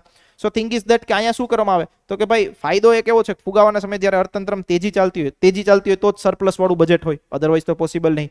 તો આવું ઇન્ફ્લેશન જેવી સિચ્યુએશન હોય ત્યારે સરકાર શું કરે કે વધારાના પૈસા જે છે એ મતલબ ભેગા કરી રાખે. ઓકે, અને ઇન્ફ્લેશન ઉપર કાબુ બી લાવી શકે, રાઈટ, ક્યાંક રીતે કંટ્રોલ બી લાવી શકે, અને પ્રજા ઉપર બોજ પડતો નહીં. શું કામ પડતો નહીં? કારણ કે ઓલરેડી સરપ્લસ વાળી મેટર છે, તો ટેક્સ રેટ કઈ વધારવાનો પ્રશ્ન નહીં. તો સરકાર જે છે આ પ્રકારના મેજર્સ કરશે. ઓન ધી અધર સાઈડ એક વસ્તુ વિચારો, આવક કરતા ખર્ચ વધારે હોય, વાત સાચી, પણ સરકાર જે છે એ માનો પ્રજાલક્ષી સામાજિક કલ્યાણ ઉપર પૈસા જ ખર્ચ ના કરે તો? ઓકે, અમુક એવા લોકો હોય કે આવક વધારે હોય પણ ખર્ચ નહીં કરવાના. ઓકે, પૈસા બસ રાખવા જોઈએ, ઓકે, આપણી પાસે હોવા જોઈએ.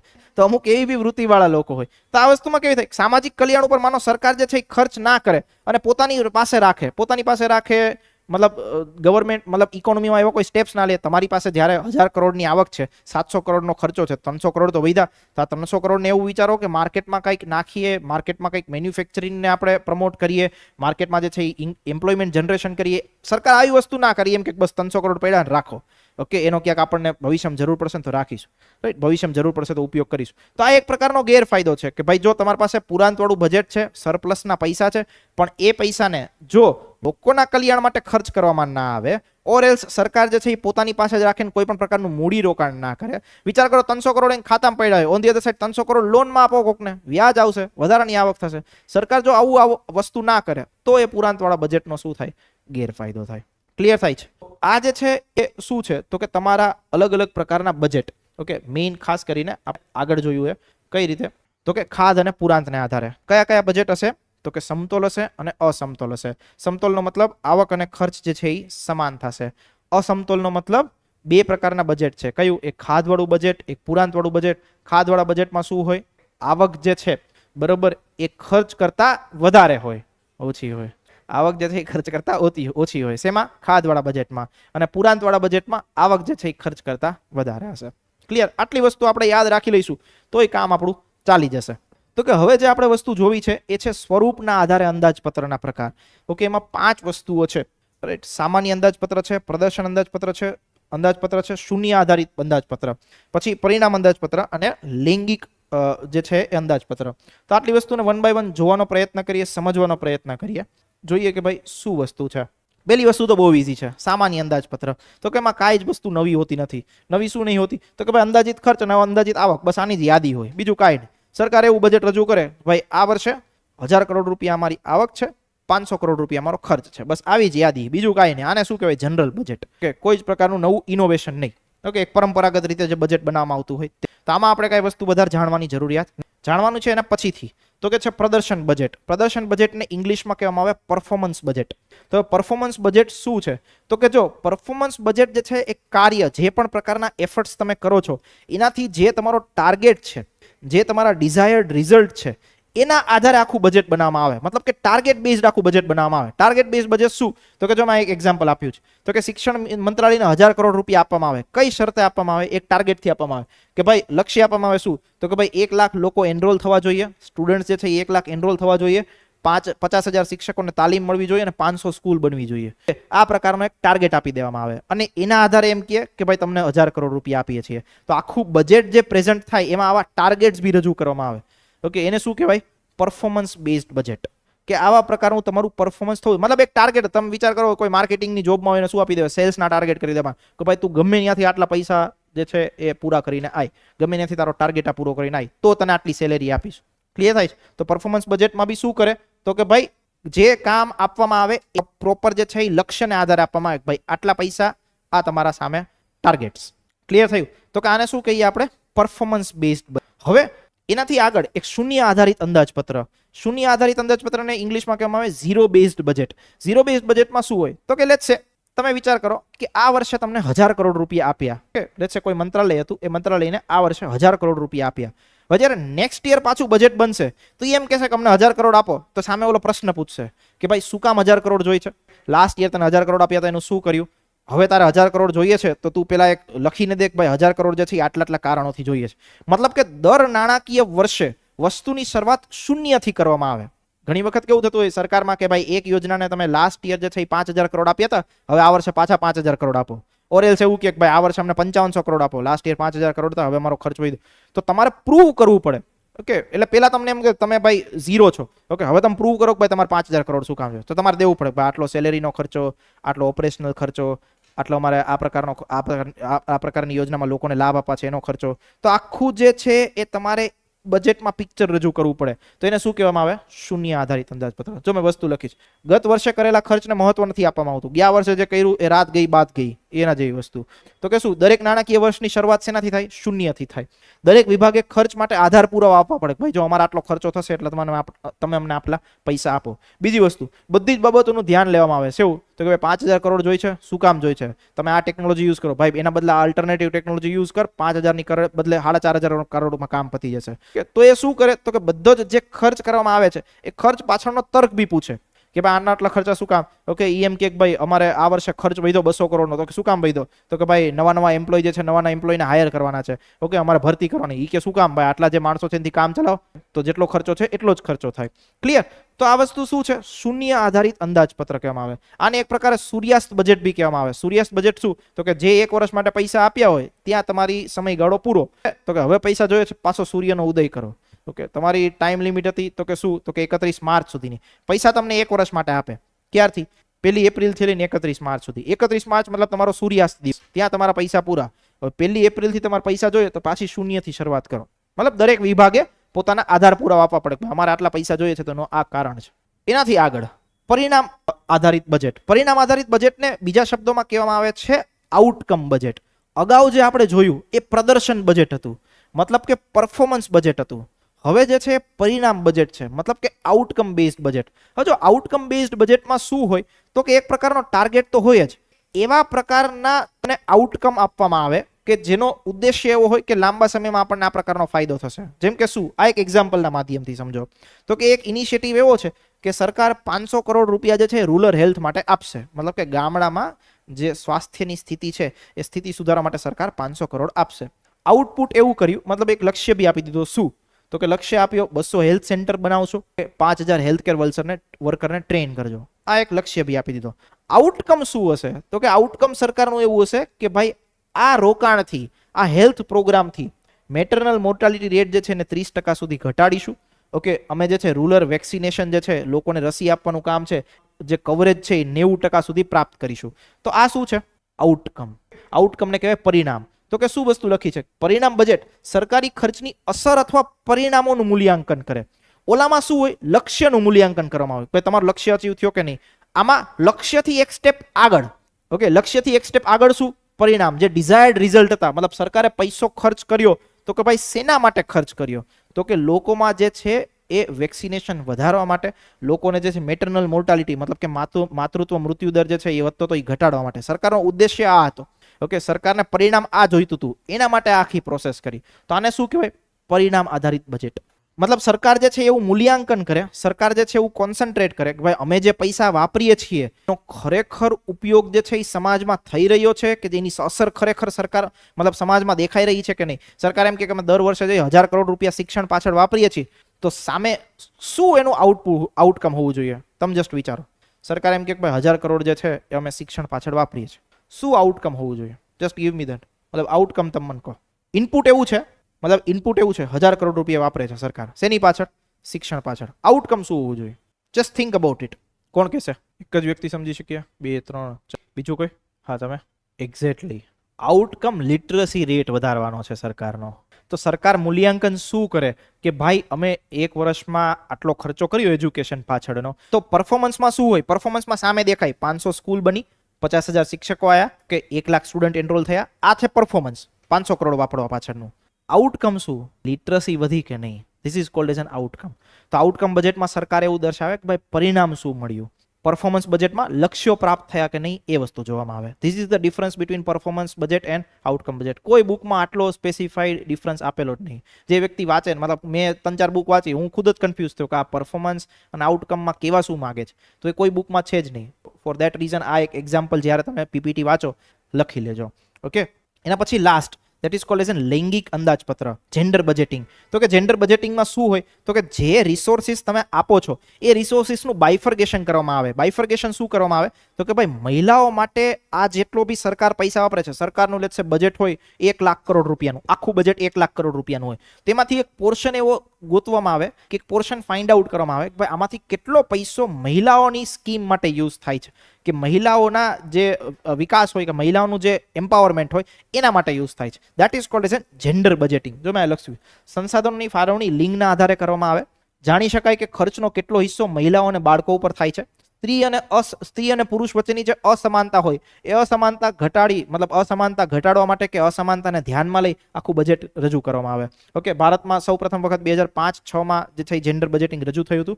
રાજસ્થાન એવું પ્રથમ રાજ્ય છે જ્યાં જેન્ડર બજેટિંગ થયું હોય અને ગુજરાત જે છે એવું બીજું રાજ્ય છે જ્યાં જેન્ડર બજેટિંગ થયું હોય. જેન્ડર બજેટિંગ ઉપર યુપીએસસી મેઇન્સમાં એક ક્વેશ્ચન પૂછવામાં આવેલો હતો 2016માં. ઓકે, મેઇન્સમાં ક્વેશ્ચન છે તો કે ક્વેશ્ચન શું હતો તો કે women empowerment in India needs gender budgeting. What are the requirements and status of gender budgeting in Indian context. તો કે ભાઈ જેન્ડર બજેટિંગની જરૂરિયાત શું કામ છે અને જેન્ડર બજેટિંગની સ્થિતિ કેવી છે ભારતમાં એના વિશેની માહિતી આપ. ક્લિયર થાય છે? તો આવા પ્રકારનો ક્વેશ્ચન બી પૂછાય. સામાન્ય ફેક્ચ્યુઅલ ટાઈપ કે પીટી ટાઈપનો મુદ્દો છે, પણ આનું એનાલિસિસ કરીને તમારે એ બી વસ્તુ જાણવી પડે કે આની ઇમ્પેક્ટ કેટલી આવે. હવે જો જ્યારે ઇમ્પેક્ટ કે અસર આપણે માપન કરીએ જેન્ડર બજેટિંગનું તો સામાન્ય રીતે વુમેન એમ્પાવરમેન્ટના કોન્ટેક્સ્ટમાં જ એનાલિસિસ કરવાનું હોય કે આની સોશિયલ ઇમ્પેક્ટ શું, આની ઇકોનોમિકલ ઇમ્પેક્ટ શું, આની પોલિટિકલ ઇમ્પેક્ટ શું, આની કલ્ચરલ ઇમ્પેક્ટ શું. આ જ બધી વસ્તુ એની જરૂરિયાત છે અને આ જ બધી વસ્તુ એની અસર છે. ક્લિયર થાય છે? તો એ વસ્તુ છે એ ખાસ છે શેની સાથે જોડાયેલી? જેન્ડર બજેટ સાથે. હવે આગળ એક હજી કોન્સેપ્ટ ભણી લઈએ, 2 કોન્સેપ્ટ ભણી લઈએ, ધેન આફ્ટર આપણે આપણો સેશન વાઇન્ડ અપ કરીશું. 2 કોન્સેપ્ટ કોન્ટેક્સ્ટમાં એક બજેટમાં ઉલ્લેખિત ખર્ચ છે અને એક બજેટમાં થતી આવક અને ખર્ચ. આ વસ્તુ આપણે જાણીશું. તો કે ખર્ચને 2 પાર્ટમાં ડિવાઈડ કરવામાં આવે. એ આપણે ઓલરેડી ડિસ્કસ બંધારણમાં કરી ચૂક્યા છીએ. એક હોય ભારિત ખર્ચ અને એક અભારિત ખર્ચ. ભારિત ખર્ચ કોને કહેવાય તો કે જે ખર્ચ ઉપર સંસદમાં કોઈ પણ પ્રકારનું મતદાન થતું નથી દર વર્ષે, તો કે એને કહેવાય ભારિત ખર્ચ. તો કે કેવો ખર્ચો તો કે સરકાર જ્યારે બજેટ રજૂ કરે તો એમાં બધી વસ્તુ રજૂ કરે, આવક બી રજૂ કરે, ખર્ચ બી રજૂ કરે. તો કે અમુક ખર્ચ એવો રજૂ કરે કે જેની ઉપર વોટિંગ ના કરવાનું હોય. કેવો ખર્ચ તો કે રાષ્ટ્રપતિનો પગાર હોય, રાજ્યસભાના સભાપતિનો પગાર હોય, એસસી ને એસટીના જે જજીસ છે એનો પગાર હોય, કે બંધારણીય પદ ઉપર જે બી લોકો જે છે એસસી એસટી નહીં સોરી સુપ્રીમ કોર્ટ અને હાઈકોર્ટ, એસસી અને એચસી, ઓકે, આના જે ન્યાયાધીશ હોય ન્યાયાધીશોનો પગાર હોય. તો આ બધા લોકોનો પગાર જે છે એની ઉપર વોટિંગ થતું નથી. એમ્પ્લોઈઝની સેલેરી હોય આની ઉપર વોટિંગ કરવામાં આવતું નથી. તો આને કેવો કરવામાં આવે? અભારિત ખર્ચ. સરકાર કોઈ નવી યોજના લાવે છે, નવી યોજના માટે લેટ્સ સે 5000 કરોડ રૂપિયા વાપરવા છે, તો આને મંજૂર કરાવવા પડે સંસદમાંથી. તમે આ 5000 કરોડ રૂપિયાનો પ્રસ્તાવ રાખો તો એની ઉપર કપાત પ્રસ્તાવ બી રજૂ થાય. ખબર છે? આપણે ભણ્યા હતા વર્ષો પહેલા કે કપાત પ્રસ્તાવ કોને કહેવાય. ક્લિયર થાય છે? કયા ટાઈપના પ્રસ્તાવ હોય કપાત પ્રસ્તાવમાં? કોણ કહેશે? Please rays your hand. જેના આમ કડકડાટ સડસડાટ યાદ હોય એવું. બોલો ભાઈ. તમે તો હમણાં ભણ્યા એટલે યાદ. બોલો છેલ્લી બેન્ચ. કપાત પ્રસ્તાવ કયા કપાત પ્રસ્તાવ છે? નહીં ખબર? આખો દી કરો છો શું? અહીંયા આખો દી અહીંયા બેઠા હો સવારથી લઈને રાત સુધી. કપાત પ્રસ્તાવ, આર્થિક પ્રસ્તાવ અને સાંકેતિક. સંકોચિત 3 પ્રકાર છે: નીતિગત કપાત પ્રસ્તાવ, આર્થિક કપાત પ્રસ્તાવ અને સાંકેતિક કપાત પ્રસ્તાવ. ઓકે, આ 3 પ્રકારના કપાત પ્રસ્તાવ છે. હવે એવા મોઢા ના કરો, કોઈ દી ભણ્યા જ નહીં. રાઈટ, ભણી ચૂક્યા છો. ઓકે, તો ખબર હોવી જોઈએ. તો આ છે ભારિત ખર્ચ અને અભારિત ખર્ચ. આગળ સમજીએ. બજેટમાં થતી આવક અને બજેટમાંથી થતો ખર્ચ. આને 2 પાર્ટમાં ડિવાઈડ કરીશું. 2 પાર્ટ કયા હશે તો કે જો મહેસૂલ અને મૂડી. મહેસૂલને ઇંગ્લિશમાં કહેવાય રેવન્યુ, મૂડીને ઇંગ્લિશમાં કહેવાય કેપિટલ. બજેટમાં આવક જે છે એ 2 પ્રકારની હશે. મહેસૂલી આવક હશે અને મૂડી આવક હશે. 2 પ્રકારના ખર્ચ હશે, મહેસૂલી ખર્ચ હશે અને મૂડી ખર્ચ હશે. તો સૌથી પહેલા આપણે શું જોવું છે તો કે આવકનો પોર્શન જોઈએ. તો કે ભાઈ જો મેં અહીંયા બહુ જ શોર્ટ અને સ્વીટમાં બધી વસ્તુઓ લખેલી છે. મહેસૂલી આવક એટલે કે રેવન્યુ ઇન્કમ. કે કેવી ઇન્કમ કે જે શોર્ટ ટર્મ માટે તમને આવવાની છે, કે જેને તમારે એકવાર આવી ગયા પછી પરત નથી આપવાની. મતલબ કે એની ઉપર કોઈ પણ પ્રકારનું વ્યાજ ચૂકવવાનું થતું કે પૈસા પાછા આપવાના નહીં. આપણે કોઈક પાસેથી 2 લાખ રૂપિયાની લોન લઈએ તો પૈસા આપવા પડે કે નહીં 2 લાખ પાછા. તો મતલબ આને તમારે રેવન્યુ ઇન્કમ ના કહી શકો. ઓન ધી અધર સાઈડ તમારી આવક, મતલબ તમે જે દર મહિને પગાર લો છો તે પગાર કેવો થાય? Revenue income. તો કે જો ટૂંકા ગાડીની આવક કે જે મેળવ્યા પછી પાછી આપવાની નથી. બીજી વસ્તુ, એની ઉપર વ્યાજ ચૂકવવાનું હોતું નથી. જે આવક ઉપર વ્યાજ ચૂકવવાનું ના હોય એને મહેસૂલી આવક કહેવાય. બીજી વસ્તુ, જવાબદારી ઉપસ્થિત થતી નથી, મતલબ તમારી કોઈ લાયબિલિટી બનતી નથી. ઓકે, તમારો જ પગાર છે, તમારો હક છે. પછી તો કે દેવામાં કઈ વધારો થતો નથી, આનાથી કોઈ દેવું ચડે નહીં. રાઈટ, તમને જે દર મહિને સેલેરી મળતી હોય એનાથી કોઈ દેવું ચડે તો કે ના ચડે. ઓકે, પછી નિયમિત પ્રકૃતિની હોય, દર મહિને આવતી રહે, રિકરિંગ. ઓકે, દર મહિને વસ્તુ આવતી રહેશે. તો કે વધારે જો તમારી મહેસૂલી આવક હોય, મતલબ દેશના કોન્ટેક્સ્ટથી વિચારો, સરકાર પાસે વધારે મહેસૂલી આવક હોય તો એની નાણાકીય સ્થિતિ બહુ સારી કહેવાય. કે દર મહિને એની પાસેથી આટલા પૈસા આવતા હોય છે અને ભવિષ્યની પેઢી માટે કોઈ જ ભાર નથી. શું કામ ભાર નથી? તમે આ વસ્તુ વિચારો. શું કામ ભવિષ્યની પેઢી માટે ભાર નથી? મહેસૂલી આવક શું કામ ભવિષ્યની પેઢી માટે ભાર નથી? પરત નથી કરવાની. બીજી વસ્તુ કોઈ દેવું નથી. ઓકે, તમે વિચાર કરો, તમારા બાપ દાદાએ લોન લીધી હોય, ઓકે, 2-4 લાખ રૂપિયાની, 2-3 કરોડ રૂપિયાની, તમારે જો ભરવી પડે તો એ ભવિષ્યની પેઢી માટે શું થાય? બોજ થાય. પણ તમારા બાપ દાદા 2-3 કરોડનું સોનું રાખીને ગયા હોય તો મોજે મોજ કરો. સવાર ઉઠો આરામથી 11-12 વાગે, ઓકે, ચા પાણી પીઓ, 1-8 વાગે બજારમાં બહાર નીકળો, 4 વાગે પાછા, 6 વાગ્યા સુધી હુઈ જાઓ, 6 વાગે પાછા બહાર નીકળો, રાતના 2-3 વાગ્યા સુધી રખડો. આ મોજની જિંદગી. ઓકે, શું કામ? ખાતામાં 2-3 કરોડ રૂપિયા, મતલબ આપણી પેઢી છે એમાં 2-3 કરોડ રૂપિયા પડ્યા છે. Okay, right. On the other side, બાપ દાદા દેવું કર્યું હોય તો સવાર ઉઠો, કામ કરવા માટે જાઓ, ઓકે, રાત પડીને પૈસા કમાઈને ચૂકવો, વ્યાજ ચૂકવો. તો આ સતત પ્રોસેસ ચાલતી. તો મહેસૂલી અગેન સમજીએ, ટૂંકા ગાળાની હોય, વ્યાજ ચૂકવવાનું હોતું નથી, જવાબદારી કોઈ ઉપસ્થિત થતી નથી, દેવામાં કોઈ વધારો થતો નથી, નિયમિત પ્રકૃતિની હોય, દર મહિને આવતી જ રહેશે કે સતત એક સમયગાળા માટે આવતી જ રહેશે. વધારે મહેસૂલી આવક હોય તો અર્થતંત્રની સ્થિતિ સારી કહેવાય, સરકારની સ્થિતિ સારી કહેવાય. ભવિષ્યની પેઢી એટલે ભવિષ્યની કોઈ સરકાર આવે તો એની ઉપર પણ કોઈ પણ પ્રકારનો બોજ બનતો નથી. એક્ઝામ્પલ, કરની આવક, સરકારને જે સરકાર વસૂલે છે એ ટેક્સની આવક થતી હોય, ટેક્સ સિવાયની આવક થતી હોય, સરકારે કોઈને લોન આપી હોય, ઓકે, સરકારે કોઈ મતલબ લેટ્સ સે કેન્દ્ર સરકારે રાજ્ય સરકારને લોન આપી હોય 1 લાખ કરોડની, એની ઉપર જે ઇન્ટરેસ્ટ આવે, એની ઉપર જે વ્યાજ મળે, એ બી સતત મળતું રહે, ઓકે, નિયમિત મળતું રહે, તો એને શું કહેવાય? મહેસૂલી આવક. બીજી વસ્તુ, મૂડી આવક. મૂડી આવકનો મતલબ હોય થાય જે આવક તમને મળે એના પછી તમારે પાછી પરત કરવાની હોય. સામાન્ય રીતે તમે વિચાર કરો કે લોન, ઓકે, તમે કોઈ જગ્યાથી લોન લો છો તો એક સાથે તમને 2 લાખ રૂપિયા આવી જાય, પણ એ પાછા 2 લાખ દેવા તો પડશે ને. તો આને કહેવાય કેપિટલ ઇન્કમ. તો કે આવક મેળવો પછી એને પરત કરવાની હોતી નથી, વ્યાજ ચૂકવવું પડે, જવાબદારી ઉપસ્થિત થાય, તમારી લાયબિલિટી બને, સરકારની સંપત્તિમાં ઘટાડો થાય, દેશનું જાહેર દેવું વધે. સરકારની સંપત્તિમાં કઈ રીતે ઘટાડો થાય સમજીએ. મૂડી આવક મતલબ કે બહુ જ મોટા પ્રમાણમાં એક આવક આવે તમારી પાસે. સરકાર નક્કી કરે કે આપણે આપણી એર ઇન્ડિયા જે છે એને વેચી નાખવી છે. સરકાર નક્કી કરે કે એર ઇન્ડિયાનું આપણે સેલ કરી દેવું છે. એર ઇન્ડિયા જ્યારે સરકારની હતી ત્યારે એ સરકારની શું હતી? તો હવે સરકારે વેચી નાખી, સંપત્તિમાં શું થયો? ઘટાડો થયો. બીજી વસ્તુ, દેશનું જાહેર દેવું વધે. શું કામ? તો કે સરકારે એવું નક્કી કરે કે ભાઈ આપણી તો દેશમાં ખાધ છે, 2-3 હજાર કરોડ રૂપિયાની ખાધ છે, આપણે 3,000 કરોડ જે છે એ ઉધાર લાવવા પડશે. તો 3,000 કરોડ સરકાર ઉધાર લાવે તો દેશનું શું વધે? દેવું વધે. પછી અનિયમિત પ્રકૃતિની હોય, દર મહિને મૂડી આવક ના થાય, ઓકે, સરકારને જ્યારે જરૂર પડે ત્યારે એ લે, તો 2-4 મહિને, વર્ષે એક જ વખત લેતા હોય. વધારે તમારી મૂડી આવક હોય તો તમારી સ્થિતિ શું ગણાય? નબળી ગણાય. શું કામ? સરકારે એવું નક્કી કરે કે ભાઈ આપણા બધા જે નિગમો છે, બધા નિગમોને અમુક નિગમો વેચી મારો, ઓકે, આપણે પૈસાની જરૂરિયાત છે. તો એક રીતે તમને તો દેખાય, ઓહો, સરકાર તો જો બધા નિગમો વેચે છે, ઓકે, પૈસા આવે છે, મૂડી આવક કેટલા જોરદાર રૂપિયા આવે છે. પણ તમને ખબર નહીં, તમને ખબર હોવી જોઈએ ભાઈ શું કામ વેચવાની જરૂર પડી? એટલે જરૂર પડી કારણ કે બીજી જગ્યાએથી પૈસા નહીં આવતા. તો એર ઇન્ડિયા શું કામ વેચવું પડ્યું? સરકાર નહોતું ચલાવી શકતી વ્યવસ્થિત રીતે, લોસમાં ચાલતું હતું, ઓકે, સરકાર ઉપર બર્ડન હતું આખી એર ઇન્ડસ્ટ્રીને ચલાવવું, તો એના માટે સરકારે શું કર્યું? એર ઇન્ડિયાને વેચી નાખ્યું. તો ભાઈ વધારે પ્રકારની મૂડી આવક હોય તો એ બહુ સારી ગણાય નહીં નાણાકીય સ્થિતિ. બીજું, ભવિષ્યની પેઢી માટે ભાર બને. શું કામ? સરકાર આજે એક વ્યક્તિ મતલબ સરકાર લોન લે, સરકાર તો 5 વર્ષ છે, સરકાર લોન લે 20 વર્ષ માટે, જે બહુ મોટી લોન લેવામાં આવતી હોય 3-4 હજાર કરોડની, સરકાર 20 વર્ષ માટે લે. તો આજે 5 વર્ષ છે, પછી નવી સરકાર આવવાની, તો નવી સરકારને તો વિરાસતમાં લોન મળે, સમજાય છે? ઓકે, વારસામાં લોન મળે જૂની સરકારે લીધી હોય. તો ભવિષ્યની પેઢી માટે શું છે? તો કે ભાર છે. તો કે એક્ઝામ્પલ, સરકાર દ્વારા લોન લેવામાં આવે, પોતાની કોઈ કંપની વેચી દેવામાં આવે, ફોર એક્ઝામ્પલ એર ઇન્ડિયા. તો આને શું કહેવાય? મૂડી આવક. ક્લિયર થાય છે? સમજાણી વસ્તુ. એક હોય મહેસૂલી આવક, એક હોય મૂડી આવક. આના જ કોન્ટેક્સ્ટમાં હવે જ્યારે ખર્ચ કરે તો એને કહેવાય મહેસૂલી ખર્ચ અને મૂડી ખર્ચ. મહેસૂલી ખર્ચ એટલે કેવો? તો કે નિયમિત એટલે કે રોજબરોજ કરવામાં આવતો હોય. બીજી વસ્તુ, ટૂંકા ગાળા માટે કરવામાં આવતો હોય. આ ખર્ચ સરકાર કરે તો એનાથી કોઈ સંપત્તિ બનતી નહીં, ઓકે, કોઈ મૂડીનું નિર્માણ નહીં થતું. તમે કોઈ એમ્પ્લોયને સેલેરી આપો તો એ કંઈ તમારી સામે મૂડી નહીં બનાવતો, એ તમારો ખર્ચો છે, ઓકે, દર મહિનાનો. આ ખર્ચ સરકારની સંપત્તિનું કોઈ સર્જન કરતું નથી. નિયમિત પ્રકૃતિ હોય, દર મહિને ચૂકવવા જ પડે. સરકારને જે પગાર આપવાનો હોય દર મહિને ચૂકવવા જ પડે, તો એ પ્રકારનો મહેસૂલી ખર્ચ છે. પછી જાહેર દેવું ઓછું થતું નથી, આનાથી દેવું કોઈ ઓછું થાય જ નહીં.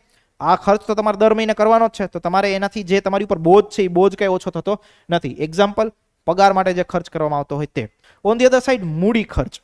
મૂડી ખર્ચ મતલબ કે capital expenditure, okay, capital expenditure તો કે અનિયમિત ખર્ચ હોય, સરકાર 5 મહિને, 6 મહિને, વર્ષે એકાદ વાર કરે, બીજી વસ્તુ લાંબા ગાળા માટે કરે. સરકાર કોઈ પણ પ્રકારની કંપની બનાવે કે કોઈ પણ પ્રકારની સંપત્તિનું સર્જન કરે કે સંપત્તિ વસ્તુને પરચેઝ કરે તો એનો ઉદ્દેશ્ય હોય લાંબા ગાળા માટેનો, કે આનાથી મને જે છે એ આ હું મૂડી ખર્ચ, તમે કોઈ વખત ઘર લ્યો, તમારું ફ્લેટ પરચેઝ કરો કે તમે તમારું મકાન પરચેઝ કરો તો એને કેવો ખર્ચ કહેવાય?